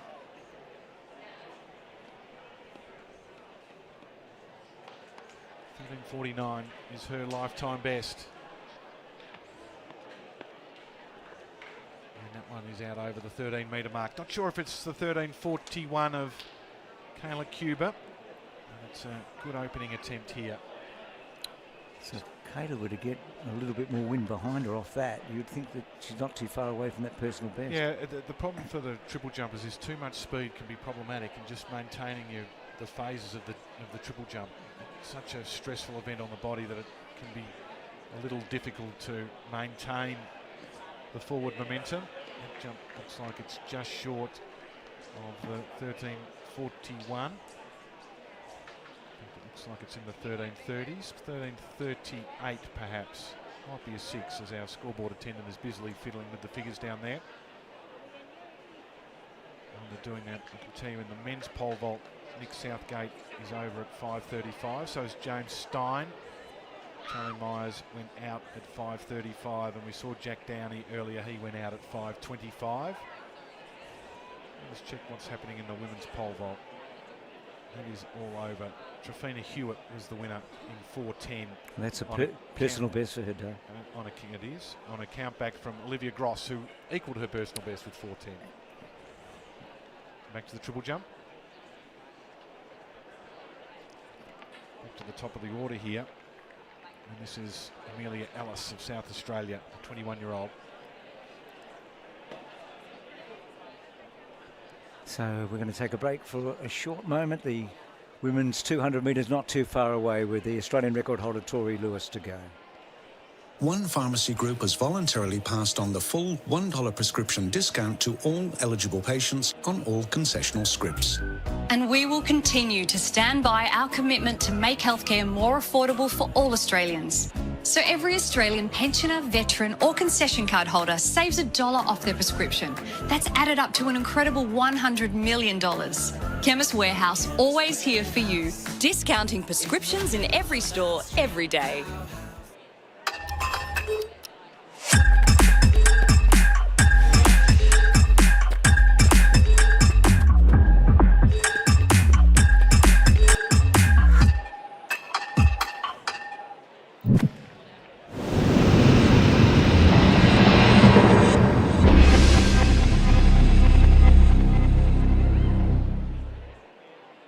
Seen a spate of meet records tonight, arguably the most outstanding. A short time ago in the men's 1500 where the 17-year-old Cam Myers ran 3:34.5 and a whole range of personal best. Here's Tiana Boris here, so she's only 18 years of age. Croatian heritage, and she had a foot injury about a year and a half ago, and she missed a long stretch, but she's a big talent, Dave, and she's got a good personal best. Yeah, coached by Ellen Jones in Victoria, and technically pretty solid as well. A youngster still at 18 years of age, and this is a very demanding event for young women in particular. And as you can see, she's got a bit of pace on the runway.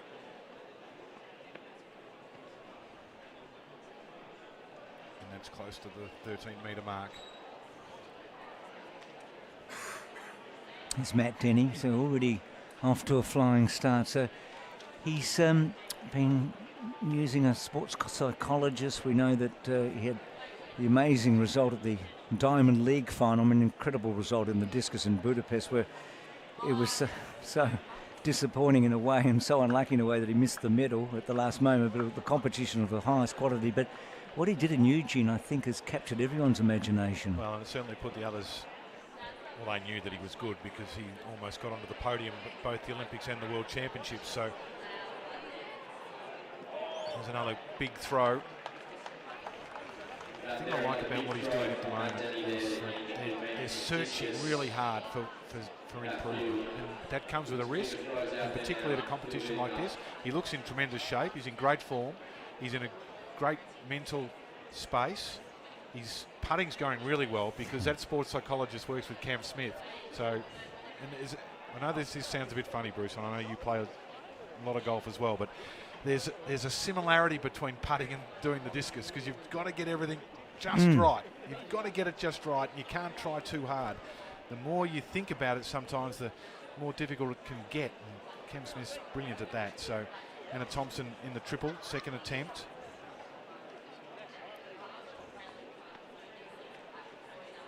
Notice there's a slight difference in the technique for athletes. Some are speed, some are power. More prevalent in the men than the women in the triple jump. But when you look at an athlete like Yulimar Rojas, who's the #1 in the world, Olympic champion, the Venezuelan, really speedy across the ground. Isn't a big bouncer like Ibarguen. She's really fast. And here's Denny. So he's improved 54-14, or 65-14, I should say. So he's having some big throws. You know who'll be pleased about that? His dog Frankie. It's his 3rd birthday. I think it's he. Might be a her. I've got a Frankie and it's a she. She's, well, Frankie anyway. Frankie's a cute little thing. Saw it on his Instagram. 3rd birthday today. Back to Bernard. In the triple jump. Foul in the first round. Cuba leads 13-41 ahead of Owusu and then Bordas. This means 200 metres B race. On the outside, Oscar from South Australia in the bench, strongly. Pretty even field behind these 2 athletes from the inside. B200's on at the moment. We're concentrating on the field events. If you want to see the results of those, get the Roster Athletics app. And they will come up virtually instantaneously. As soon as they read the photo finish, the result will be in there for you. And you can follow all of these field events as well if you've got a favourite athlete. So we can't cover everybody at every jump, but you can see the full series of events, full series of jumps. Click the attempts button and you'll see exactly what's going on for your favourite athlete via the Roster Athletics app.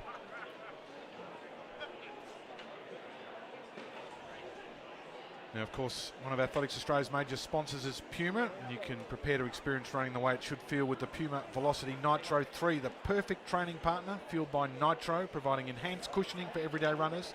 The upgraded Velocity 3 Nitro has 2 millimetres more of nitro foam, creating the perfect training partner for each and every type of run. Sounds like I know, Bruce. As we go back to the top jump. Here's Cuba. Oh, that's a big jump too. So it doesn't quite have the immense speed on the runway, but is very efficient across the phases. So that's a foul. That's unfortunate because that was a nice jump.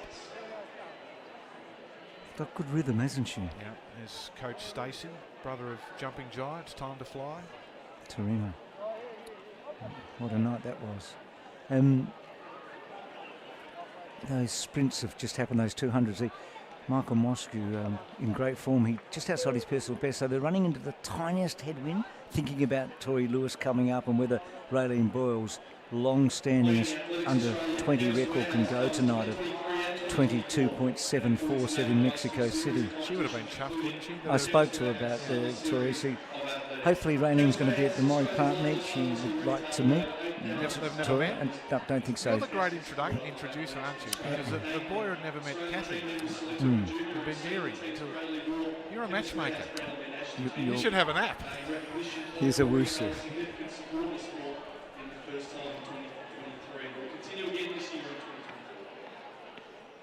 Oh, and that's not a bad jump as well. Just hang on to the landing a fraction more, and there's a few more centimetres to come there. We go back, it's the white flag.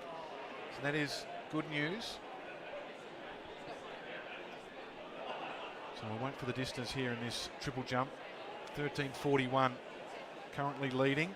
And Owusu, I think, is going to go into the lead here. Women's 200, not too far away. I'll come back to that because we want to build up to this women's 200. There's the start list, some athletes to watch there. Well, the South Australian Starlins, impressive. Mia Gross coming back after that 100. Ella Connolly ran a fantastic 100 in Wollongong, has been in good form. Tori Lewis, we know, Australian record holder, over 100 now, won the national championship in the 100 and 200 last year. And on the outside, the New Zealanders are strong, both Hulls and Elliott, Kirsty Edwards and Jessica Thornton, the Olympic 400 metre relay finalists. It's a good field, the women's 200. But Lewis, what did she run here? And Connolly, who broke Sally Pearson's 60 metre record, and has a faster time than Tori in terms of personal best. So, well, conditions are not super quick, but I think they should give that 23 seconds a nudge. So Thornton on the outside, Edwards next to her has been a good form, Edwards. And then Elliott, we talked about her, the New Zealand record holder. And then Lewis, 4 from the left, and then Connolly on her left, our right. And then Hulls, the second of the New Zealanders, not far behind Elliott. Gross in good form starting, and Millat's had a really good season on the inside. So the two big guns are in lanes 6 and 5 there. 4 from the left and right in the middle. Here we go. Women's 200 metres. Away, so Lewis got a pretty good start. So Connolly's got her in her sights early. Edwards, 2 from the left leads. Edwards leads from Lewis and also Connolly, and then a gap behind those to Gross. Into the straight, Connolly's going to just lead Lewis, I reckon. They're about 2 metres up on Elliott behind them and Howes, and now Lewis starts to get away and get right away in the end. Does she take Morley's record? Not quite. It's around about 23.0, but the stretch at the end was impressive. She put, 3 metres on the field in the last 50. Well, I love the way she came off the bend and she attacked the first 20 metres into the straight and then maintained her form, perhaps started to stretch just a little too much. She'll enjoy looking that back and just analysing what she did over the final 80 metres. But she put space into Connolly. Hulls finished pretty quickly on the inside, the New Zealander. But Lewis, just here, she put a gap in, but just overstrode a fraction potentially. That's being very critical because she was chasing the time, and why wouldn't you? But that's a big gap over the last 10 metres and really tight for second and third. Maybe Hulls just got up in front of Connolly for that time. 23.07 might even be a fraction faster. 23.05, Dave. 23.49 for Georgia Hulls and Ella Connolly at 23.50. So it was a very impressive result. The wind into a 1.5, so that makes it really difficult to get that super quick time. No, that was a good run and will help her 100, and that was impressive. I can tell you in the triple jump, Owusu's second round jump, which we saw, but we didn't get the distance, was 13.63. So we go back to Boras, currently in third spot with 13.02. And again, approaching that 13 metre mark. So 13.62 Owusu, was that legal? Because that's a PB, isn't it? It was. It is. It was legal and it is a PB. So she's getting close to Cuba's personal best at 13.82. So this is all good, Dave. I mean, we're getting so many improved results tonight. People coming here. As we said earlier, we've got 38 athletes from 12 different countries outside of Australia, but so many personal bests are being set here tonight. Well, and the good news is that this is the first meet in the series. Of course, Melbourne next Thursday night. We go to Canberra. Really looking forward to that based on what we saw at the ACT Championships. The performances should be super fast. Sydney, and then, of course, back here for the National Championships. So, Dave, here's the results. 23.05 for Lewis. Hull was at 23.49 and then 23.50. Gross not far away. Starlin's had a good run. That's not far outside of personal best. Edwards, Millat, good run for the youngster. Elliott well down and then Thornton. So the results of the women's 200 metres. Into that headwind. Here's Jess with Tori. Thanks, Bruce. Tori, well done again. Newly crowned 100-metre Australian record holder. How have the last couple of weeks been? Busy and very overwhelming, but I'm obviously so happy to be the record holder. But yeah, a lot. Yeah, it's been a lot. How did it feel out there tonight? Good. I mean, I just really wanted to get a win tonight, and I was hoping it would get me sub 23. But I'm still super close, but have more chances to get it. 23.05, very close. Where will we see you racing next? I'll be at Maury Plan in the 100 Thursday. All the very best and congratulations. Thank you.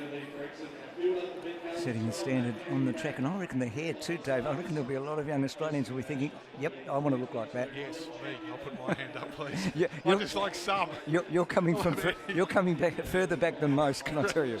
Correct, but I like it. Shelley-Ann Fraser-Price would be impressed with it as well. I can tell you that jump of Desiree Owusu is now up to number 4 Australian all time. So she goes ahead of Alan Pettit and Marie-Claude Viduka, and is now behind Dennis, Leverton and Cuba. So number 4. I'm glad I brought it to your attention. Thank you very much. So here's the 200 metres, Dave, for men. So a lot of these guys are backing up, aren't they? Ayush, we saw Rodriguez Chico, who's on the outside lane, who's next to him. We've got Despard, 2 from the right with lane 2 vacant. Azzopardi on the inside. Murphy and Law here. They sort of go together a bit, don't they? They do. And Aidan Murphy won the Australian Championship in 2022. The under-20 record holder at 2041. And Caleb Law, well, he won the World Junior bronze medal. Steve McBain won a bronze medal at the World Juniors, the first one over 200. You had to go back away, 1986. And Tommy Tapuni, I remember his dad, the high jumper Roger, and he couldn't run 2076, that's for sure. So he could jump high, but couldn't run that fast. And Yamashita, 2040, those Japanese athletes are adding a lot to the meet here tonight. So Aidan Murphy, he's had an interesting couple of seasons after bursting onto the scene with that 2041 back in 2022, and an opportunity for him tonight to show us how his preparation has gone over the winter. Didn't get the result in Canberra that he would have wanted, so on this night tonight in front of his home crowd. So how do the 100-metre men back up here, and those that have been kept fresh? Law at 20.42, Murphy at 20.41, so no South Australian has ever run as fast as Aidan. His mum holds all the records. Now Tanya Van here over the short trips, 1, 2 and 4. Despard and Azzopardi we can see there. They're about to go. So away they go in the men's 200 metres, and from the outside Rodriguez Chicas, he has got up to him, Yamashita, good like Law early. Law's had a terrific bend, he's 4 from the left, leads into the straight from Despard and Murphy. Law Ayush coming at him, and then Despard and Azzopardi, but Law's clearly in front. Ayush trying to cut him down, doesn't, I don't think. Oh, it got close, didn't it? Law, I think, hanging on with Yamashita and Use. Was it Yamashita on the outside? It may have been, but it's so close. Did Caleb hang on? Yeah, Thank I you. think so. I think he got there, and it was a good run. I think it was Ayush. Yeah, no, good. Yeah, it was. It was Chris. All white of the Sydney University. I should know. I'm a vice president there. One of 47 of them. Yes, it was, Chris. So to Caleb hang on. Good run from Despard as a party. Murphy just off the back of those guys. So Law clearly in front. He dips. Oh, I think he's got it. It's 20.84. Both have got the same time. So I think at the moment they've both been given the same time, and it might be. It might be a dead heat here. Despard's on 21.05, so it's 20.84 for both of them. So I'm not sure if it's a dead heat or not. So we'll just check here. with the guys. We might go and find out whether they can't split them, whether there is a dead heat here between Law and Ayus. And when we looked at the slow-mo, David... It got tighter and tighter, didn't it? It did, and I thought Law dipped pretty well, but Chris with the perfect dip, wasn't it? They've gone for the developed print, Bruce. Well, we had a couple of finishes at Royal Randwick today like that, didn't we? Close. It was a good finish, and it was perfect if you're a youngster watching. Chris Ayus, the way he finished that race, he drove to the line. Caleb Law was pretty good as well. And on the inside, the 200-metre men, Despard and Azzopardi were in it for a long way. Caleb, just their shoulders are back. Keep going forward. Look at Ayus, he's going forward. Good dip, though, from Law. He needed it. Well, he just bobbed up and then went back again. So he's 7/1000ths of a second in front of Ayus. So they've been able to separate it. So 20.831 for Law, 20.838 for Ayus. So Caleb, the winner here after the men's 200 metres, and what a young talent he is. He is. Good run in that 200. Impressive, both of them. Of course, our major partner of the Chemist Warehouse Summer Series is Chemist Warehouse, Australia's largest pharmacy retailer with over 8,000 staff members and fantastic supporter of athletics in Australia. Australian team members selected for junior and senior teams proudly wore the Chemist Warehouse brand on their national team kit in recognition of their significant support for the first time in 2023, and this will continue throughout 2024 at events like the World Indoor Championships and the World Junior Championships. So Chemist Warehouse, we wouldn't be here without them, and we thank them very much for their support. So just settling after a brilliant 200 metres for both men and women. So you think, Dave, that Lewis and Law winning tonight, the age that both of them are, and the potential, we've seen Law star at a World Under-20s. Lewis has the chance to go not only to the Olympics this year, but also on to South America for the World 20s as well. Yeah, and for our relay teams, I think this is really important. And I know that athletes, as we look at the results there, the 20, good to see the actual split there. That's nice, just to see exactly what the difference is. Of course, officially they'll both have 20.83, but separated to the thousandths, and Despard season's best. Relays, Bruce, if I can just, there's a lot of work on them.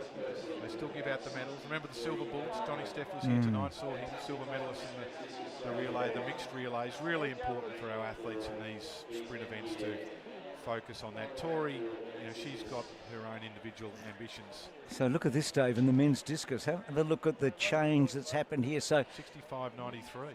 So Connor Bell here. So is that the final result? So that's not still going on. So Bell leading. Now that's not far outside the New Zealand record. What, 66.23 or something like that for Bell, I think. So that's round 4. Okay, so Denny and Percy's having a very good.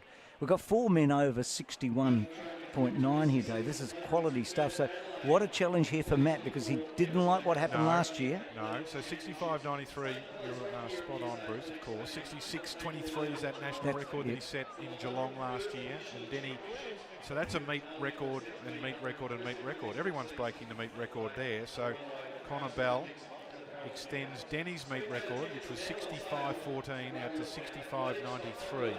I reckon Tori will be there for a while, don't you? As the women's 1,500 metres is about to take place. Claudia Hollingsworth, great to see her here. Morty Skyring's been in great form, had the very good run at the Zatopek. And Rebecca Green, of course, with credentials, Imogen Barrett, etc., Dave. Yeah, and Laura Nagel is a 4:11 runner for the New Zealand national champion over 1,500 metres and 5,000. So we've got 12 athletes in the field here. So we've got a couple over the page. Claudia Hollingsworth, she's just a fantastic runner. I love watching her run.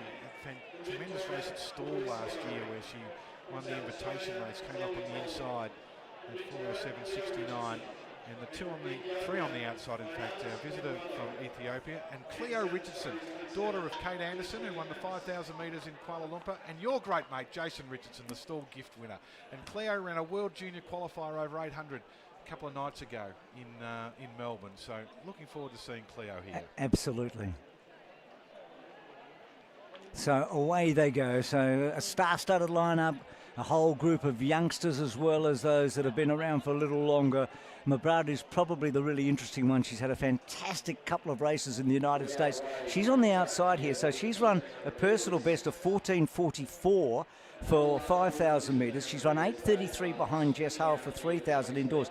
Only Jess Hull amongst all Australians have run quicker at 3,000 or 5,000 than this young woman has done in the last 2.5 weeks. So she's going to be such a difficult one. Audrey Hollingsworth there just got onto the plinth. She's in second place. So Jess McManus is going to try and take them out in 2:11 for 800 metres here, Dave.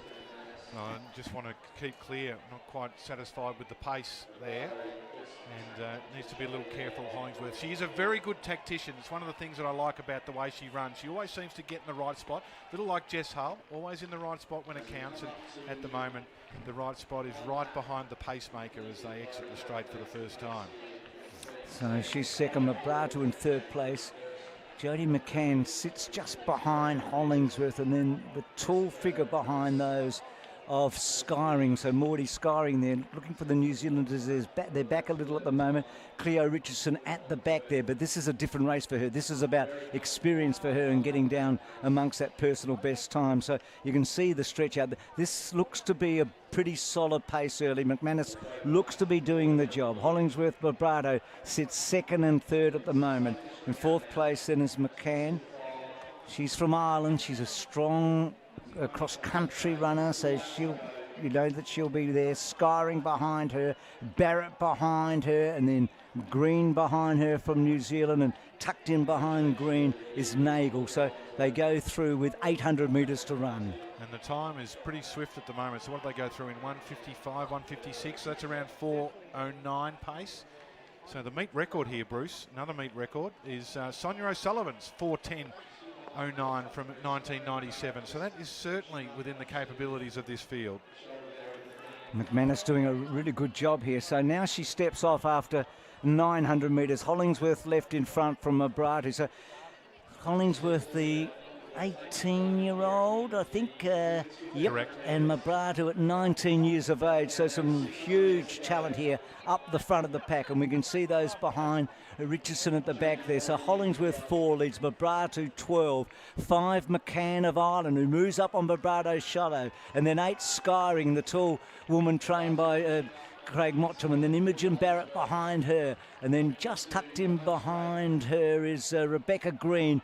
And then behind Green is the second of the New Zealanders. So what have we got? 1 lap to go. We're going to be around about 3:05 with a lap to go here. And Skyring's really put the pressure on with a lap to go. So 3:04, in fact, as they hit the bell. So the pace has just come off a fraction, but it's still around that 4:10. It could be a close run thing for that meet record as Skyring puts the pressure on. Hollingsworth still very well placed. Mabrado, what's she got to offer? Remember those 5,000 and 3,000 metres. How much have they taken out of her? Barrett just in behind those as well. So Barrett's fastest is 4:14. You'd think they're on that. Hollingsworth, this beautiful style of her. She is so smooth. And now she quickly puts, 2, 3, 4, 5 metres in Skyring. Mabrado unable to challenge quite yet. And then Barrett behind those. And a little bit like Cam Meyer going away with every step. It's effortless pace that she's able to put into the field. And she's opened up a big gap as she comes into the straight. So 4:07 is her PB. So this is going to be, I reckon, close to a personal best. The clock's about to get up to 4 minutes here, so it's going to be around about 4:05. I reckon she's going to take some time off her best. That is quite sensational. Skyring hangs on for a second, Mabrado behind those, and then McCann not far away. We have seen something very special here tonight. Wow. We knew that was there, and Claudia has produced a run for the ages here. Meet record. Sonia will be pleased to see her name removed from the record books. She's done a lot of work along with Nick Beddoe, developing Australian distance running at all levels, but Claudia Hollingsworth and Craig Mottram, what a run. And the effortless injection of pace. She started the night 17th on the Australian all-time list. I think she'll jump into the top 10 there with that 4:04. So we've got 3 women that have broken 4 minutes. So Lyndon Hall, Jess Hull and Abby Caldwell. They're the 3 that have broken 4. That 4:04 and some is going to get her, I think, into the top 10 in Australia. What is it, 4:04.45? Yeah, where does that get her, Dave? 8. At 18 years of age. Yep. So she goes ahead of Jenny Blundell, 4:04.62. So she's behind Zoe Buckman, Margaret Crowley, Sarah Jamison, Georgia Griffith, Abby Caldwell, Jess Hull and Lyndon Hall. That's wow, what a great run. So Myers and Collingsworth and Lewis tonight, 3 teenagers in Australian athletics. Yep. And look at that gorgeous smile. And I think Jess might be in a position to talk to her in a moment. She's whipped a lot off her personal best. Skyring gets a PB, Mabrata gets a PB. Jess, I reckon I'm going to get down to you with Claudia after that sensational performance in just a moment. The thing about that, Bruce, is what happened in the last 200. Exactly. It was so fast. She stretched away, and a lot of that time, the 4:04 came right at the very thumbs up. Jess, away you go. Very special. 4:04.45, a huge PB. Sorry, I think, was that captured? 4:04.45. You've surpassed Sonia O'Sullivan's meet record from 1997 of 4:10. Big PB. How did you feel out there? I mean, you looked incredibly strong coming down that home straight. Yeah, I felt really good. I was just trying to stick right on the pace, and then when she pulled out of the way, I probably should have kept my stride going that pace, but it was great Morty coming up and really pushing the pace. That was so good.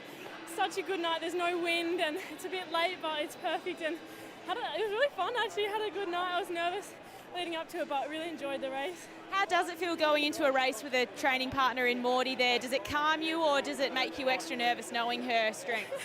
Oh, it definitely calms me. It was so fun. Had Imogen Barrett as well in the warm-up area, and it just sort of calms your nerves knowing you have your teammates there to look after you and keep you calm, and then in the race you just know you'll be happy either way, if they do well, if you do well, and really help each other in the race. So definitely a good thing having them there for sure. And what have you got coming up? Going to Melbourne to do Maury Plant on next Thursday, then I'll be up in Canberra and then Sydney, then back here for Nationals, so pretty exciting. Busy schedule, and what a way to start your campaign. Fantastic. Congratulations. Thanks, Jess. Brilliant stuff. We've been so taken by what we've seen there. The PBs all the way down the line, and there's some big ones as well. And you look at the meet record, PB.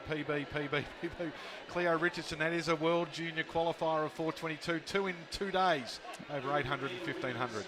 It's a great performance by so many women there. I mean, the winner was brilliant the last. I'm going to try and find out her last 400, Dave. Skyring and Mabrata, who's done her job, McCann ran well, but for Barrett, but people like Richardson at her age as well. I mean, it's been an exciting night, and those PBs, I'm not sure we've seen as many of those in a long time on one night.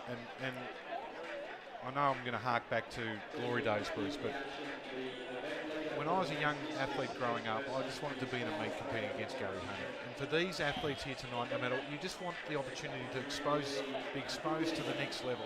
And if you're at the top, you want the opportunity to compete against your other top athletes. And we've seen this in event after event after event. We're about to see another one here in the women's 400. You just want the chance to compete against the best. And when you're a young athlete, we've seen a lot of them tonight. What a great opportunity. And the season is just starting. It's so exciting. So this 400, Dave, so Marley Wilkins has been quite remarkable this year, both on the flat but particularly at the hurdles. Jessie Andrew 2 years ago, or a year and a half ago, won the Bay Sheffield here and then went on to win the Australian 400 metre title. Ellie Beard charged back last year, didn't she, back into top form. Charlotte McAuliffe, 16 years of age here from South Australia. Angela Blackburn's the veteran, and Gemma Pollard, an 18-year-old, who's doing so well. Yeah, there's a lot of talent there. I've just ticked Bay Sheffield mentioned. You've done it again. Jessie Andrew, I was impressed with her last season. Ellie Beer, we know her credentials, the Queenslander, just 21, has had some troubles with injury, but the Tokyo Olympian back in business, won the Pacific Games over 400, the 52.67. It's an impressive run. Angie Blackburn, well, she's a bit ageless at 34, the Tokyo Olympic relay reserve. So there's a bit of depth here as well. I think Andrew in 4 and Beer in 5 are the ones to watch. So they're in the middle, aren't they? Smallish field. So let's go from the top. Pollard didn't seem to get the best start. Blackburn gets up to her a little early. The 16-year-old McAuliffe being passed by Beer in the early stages. Andrew not so quickly away, and Wilkinson inside of her. Beer having a really big run down the back straight. So going quickly past them early here. So she's absolutely put it on the line, gone past Blackburn, gone past Pollard. This has been a very, very fast first 200. Andrew behind her. We can see Jessie way back in lane number 2, but Beer with a a huge lead coming off the back straight. Leads by about 6, 7, 8 metres, and it's hard to see who's in second place at the moment. Probably Wilkinson's come through in second place and Andrew behind her. Ellie's going to have to be climbing stairs now in the last 50 metres. She's certainly going to hang on. She's got an unassailable lead here, slowing a little, but it's going to be a very good run. 52.28 unofficially. That, whatever the clock tells us in the end, is going to be a personal best for her. Her PB was as a kid in 2019, went to the Olympic Games as an absolute junior, and here she is having a stunning first 300 here tonight. Well, that was so impressive, the way she put herself in the race. You were going to get tired, you had to, but she hung on so well. 52.28's a personal best, and she did hang on. That was impressive, the way she was able to do that after. She looked superb down the back straight. Tremendous shape, was able to maximise what little breeze there is as they went down the back straight, but she did it so economically. Long stride length. So 52.25 for Ellie. So she's taken 1.2 seconds off her personal best. Marley Wilkinson gets down to 53.56, another PB. Gemma Pollard at 53.70. It was disconcerting in a way, Dave, because it was hard to know where the rest were for the first 300 metres. Well, they were behind. That's what happens when you go out so fast. But you know what I loved? The fact that she was able to maintain it the whole way round. And even with the tiredness in the last 50 metres, she just was able to stay composed. This is what happens. It's a very punishing event. Children, look away now. If you want to be a 400-metre runner, it is painful. And that's where Ali will be for the next half an hour or so. I'm not sure we're going to get too many words out of her. Matt Denny's got a bit of work to do. So he's in second place at the moment behind Connor Bell, 65.93. And 65.93, that was his last round throw, 65.74. So he's finished in second place. So Connor Bell has got another meet record. And Matt Denny, well, I think Matt will be happy and unhappy. 65.74 is better than last year for his season opener. It's a really good throw, and some days you just find someone that throws a little better, Bruce. He was Connor Bell. The good thing about Matt, lots of good things, he was so consistent. Yep. How many throws at 65 metres tonight? Basically all of them, weren't they? First one was 64.58, then 65.65, 4 out of 6. Yeah, you know, he's had a good night at the office. Connor Bell, Australia brings out the best in this New Zealander. Absolutely. So there's Ellie Beer. So her personal best was actually 52.53. I might have mentioned one I've got a little carried away, but it's a personal best. It's a fast run. We know that. Wilkinson, who's run 56.4, 400 hurdles, gets to 53.56. Pollard runs well. McAuliffe, she's 16 years of age and runs 54.19. Andrew with some work to do, and at Blackburn at 54.93. Our statistician, David Tarbot, who's provided us with an unbelievable amount of statistics and information tonight. He's done a great job. He's just sent me a text to let me know that Claudia Hollingsworth has broken the Australian under-20 record held by Georgie Clark in Hobart in January of 2000, 4:06.77. So it's a new Australian under-20 record for Hollingsworth. And I'm not sure we had a better junior than Georgie. No. Georgie, I mean, as a 15, 16-year-old, got to the Sydney Olympics and all that. Incredible runner, Georgie. She held the Australian under 16, 18 and under 20 record at 4:12, and then the 4:06.77 were the under 18 and under 20 records. So she ran that time as a 17-year-old. Bruce, we've had some unbelievable events tonight, and this one, not bad as well. No, this is a beauty. When you see Joseph Deng on any start list, you get excited, don't you, Dave? Because he's such a raw talent with such a CV. Boys is in good form. Preston's in really good form. Craig is, well, you know his story. I know his story. It's hard to believe his story. Lun's outstanding. And Dylan Stenson, a shout out for him, of course, because Jess is down there watching. Cheering him on. Well, I can tell you, let's talk about Peyton Craig, because in 2022, he ran his first 800 metres. It was in June at World Junior Camp, ran 1:47. He went to the World Juniors in the 1500, but between that, he went to the World Junior Triathlon Championships, where he finished in 8th place. Like, that's a serious effort to finish 8th in the World Triathlon. He ran in Adelaide here last year, finished in 4th spot. There's Joe Deng, the national record holder. He finished 4th here last year, then got injured. We didn't see him again until the Zatopek, where he won the Discus 3000, and then he came out in Canberra and he broke Paul Byrne's 28-year-old Australian under-20 record with that 1:45.77. Of course, Paul Byrne, Atlanta Olympian. So I'm really looking forward to seeing Peyton Craig in action here. Joe Deng, the 800-metre record holder. They've swapped and changed that with Peter Bowl, because Peter wasn't able to run here tonight. He's got a bit of hamstring soreness and wanted to run the 1500, but he is unfortunately going to miss both here and in Melbourne. There's Peyton Craig, the Queenslander, 18 years of age. It's been a night for teenagers. I think Myers, Lewis, Hollingsworth, and maybe this young man. So Deng 3 from the left. So it's Atherton, Boys, Deng. What a beautiful mover he is. Have a look at him, Deng. And outside of him is Preston, the New Zealander, who's already run 1:45 this year. He's one to watch out for. Craig outside of him, and then McGowan. We shouldn't forget Riley, and then his incredible breakthrough last year. So Blake Jones to take them through the first 400 metres, the South Australian athlete. Hopefully, David, around about that 50.5, 51 seconds. That would set up a good fast run here. So he's going to see if he can get that done. Preston, Deng sitting in behind them. They're in second and third place at the moment.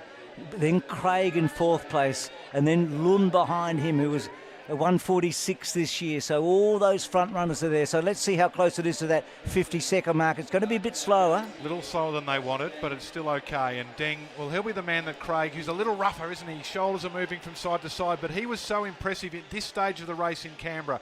It was between here and the 200 metres to go that he really got busy. But the contrast between Deng, the smooth mover, and Craig, who's just a bit bullocky as they go down the back straight. And Deng, he doesn't want anything to do with that youngster. And Craig's fighting back. This is where he made his move in Canberra. And Preston's going to be a hard man to catch. He's a very hard man to catch, because if anything, he's increased the lead. And now Craig gets past Joe Deng, and then behind him running on is Amika, but well done by Craig. He's put himself into a challenging position now. Lund gets up to third, and then Boys. Craig gets up alongside Preston. Can he get past him? Can we have another teenager, another 18-year-old? Preston and Craig, I think we will. Yes, we do. And Craig gets there and goes at 1:45.43. Whatever it is, it's another personal best for this revelation in Australian athletics. Well, I love the way he fights on. He's not the smoothest mover, but boy, you know what he's got? He's got some ticker,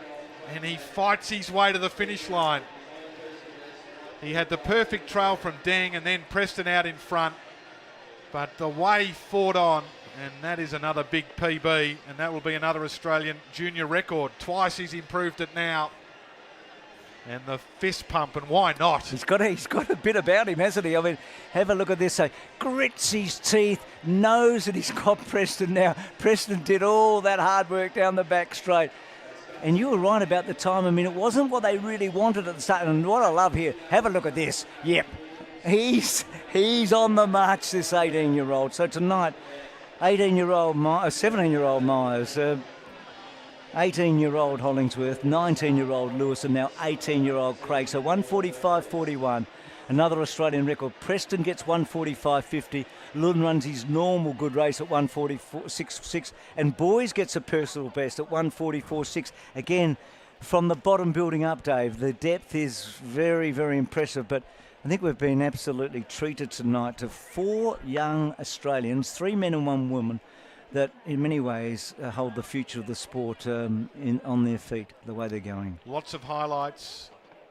No good if you're a 20-year-old. You've got to be 18 to be successful at the moment. There's a group of talented young athletes, and really looking forward to next Thursday night, the Maurie Plant Meet at Lakeside Stadium, Thursday the 15th. If you haven't got your tickets, go to Ticketek right now. In fact, I reckon, I'm not sure if you've got a code Bruce, but we might invent one to get a little discount. So go to Ticketek. Continental Gold World Athletics Tour Meet live at Lakeside. It's Australia's premier athletics event. It'll be live on 7+ from 7 p.m. Bruce, you were great. And you're even better. I'm not going to ring the press controller up in Toowoomba. Is Jess going to have a chat to Peyton? Dave, I'm going to say, let's go down to Jess for the final time tonight, Jess. Thank you, Bruce. Now, 1:45.41. You've lowered your 1:45.77 under 20 Australian record from 2 weeks ago. What a fortnight you've had. What a finish. Tell us about that race. Yeah, look, I'd had a bit of an interesting week leading up, so I wasn't actually too sure, how tonight was going to pan out. But at the end of the day, I think what I do best when I race is I just race, run the race that's in front of me, and that's all I tried to do tonight. So quality field. I had trust in myself that I could get the win, and I'm just lucky enough to be able to execute tonight. And obviously, it's bonus running another quick time. So. Do you see the clock coming through? No, I had no clue. I was basically, like I said, I was just racing the race, and I saw with a lap split 51-52, so I knew, this is manageable. I can run a pretty good last lap off this, but other than that, just ran what was in front of me. So What do the next few months look like for you? Well, I'm running the Murray Plant Mile next week, John Landy Mile in Melbourne, which, that's going to be epic. One of the best fields in Australian track before, I reckon. So I'll get that done and then probably go home, reassess what the next little bit looks like. Canberra Invitational's looking like pretty attractive. It's a fast track. I'm sure it's a pretty good field. Look that, and then I want to try and get on Paris, the Olympic team this year. So that's the goal for me, and fingers crossed I can just keep executing, just keep putting wins together. So that's the plan. You've had a very strong start, and we'll all be cheering for you. Well done. Thank you very much. Thanks, guys. Well, Jess finishes on a high, Dave, and Peyton, one of so many that have set meet records tonight. So there's the results, and again, look at that impressive group in the first 5. I think McGowan's coming back. I really think he's coming. Stenson's had a good run, so Jess has got to be super happy, but it's really at the top that we're looking at Peyton Craig. That's quite outstanding. Yeah, lovely stuff, and one of a number of meet records. We've got 1, 2, 3, 4, 5, 6 meet records. 7 if you count Matt Denny, who set a meet record, but then Connor Bell went past him. 2 Australian under 20 records. Here's Kayla Cuba just to finalise some of the results from the field. Women's triple jump. So we saw Adelaide Owusu 13.63 personal best, and that's a good jump, stretched out. Lovely landing there. Love the way, that was a foul. So 13.77 Cuba jumped in round 3, got her back into the lead. That was a big jump. We get towards the concluding stages of this women's triple jump. Tiana Borras in 3rd place. So just some final results to clear these up. Men's pole vault, James Stein got there with that clearance of 5.45 ahead of his countryman Nick Southgate and Charlie Myers. Jack Downey, the best of the Australians, at 5.15. Personal best for Vincent. And Priscina White, the season's best in the men's pole vault. It's a good result, 5.45 for Stein. Let's build off that. New Zealanders 1-2 there. Great Britain in 3rd place. We said at the start of the night that there were athletes from 12 different countries. Now, this is a good performance by Tryphena Hewitt. So 4.10 and Olivia Gross at 4.10. So Hewitt's an outstanding long jumper and high jumper as well. She's brother's a good pole vaulter too, youngster in the under 20s. So Gross equals her PB, and Kensol at 4 metres ahead of Lawson. Group of young athletes in this event. A little bit to go to Nina Kennedy territory, but they are on the way in the women's pole vault. So in front of her home crowd, Tryphena Hewitt gets the win in the women's pole vault.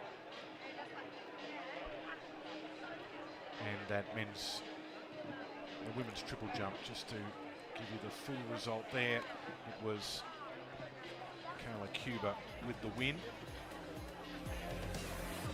13.77 ahead of Owusu, 13.63 personal best, and Bordas 13.06. Bruce, you're going to come along to the Murray meet? I've just checked, we can't do a Bruce special promo. We've shut off the special tickets, so people are going to have to pay an extra $2.50. It's not going to stop. Not going to be able to use. Not going to stop me from coming. They're not going to be able to use your name and get in for free either.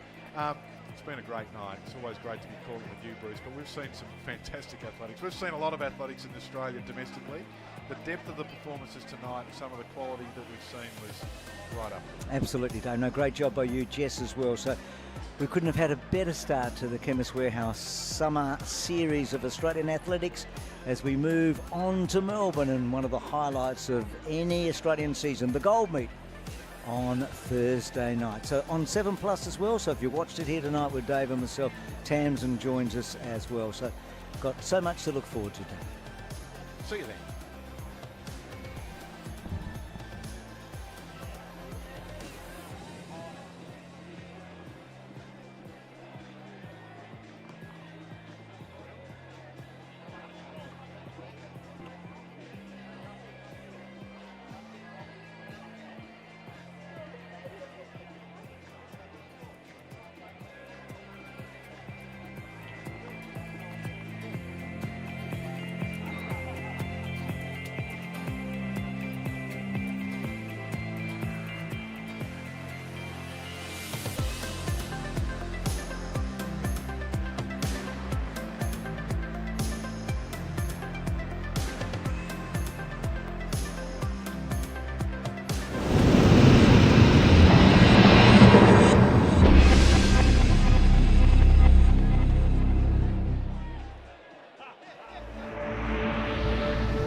one pharmacy group has voluntarily passed on the full $1 prescription discount to all eligible patients on all concessional scripts. And we will continue to stand by our commitment to make healthcare more affordable for all Australians. So every Australian pensioner, veteran or concession card holder saves $1 off their prescription. That's added up to an incredible $100 million. Chemist Warehouse, always here for you. Discounting prescriptions in every store, every day.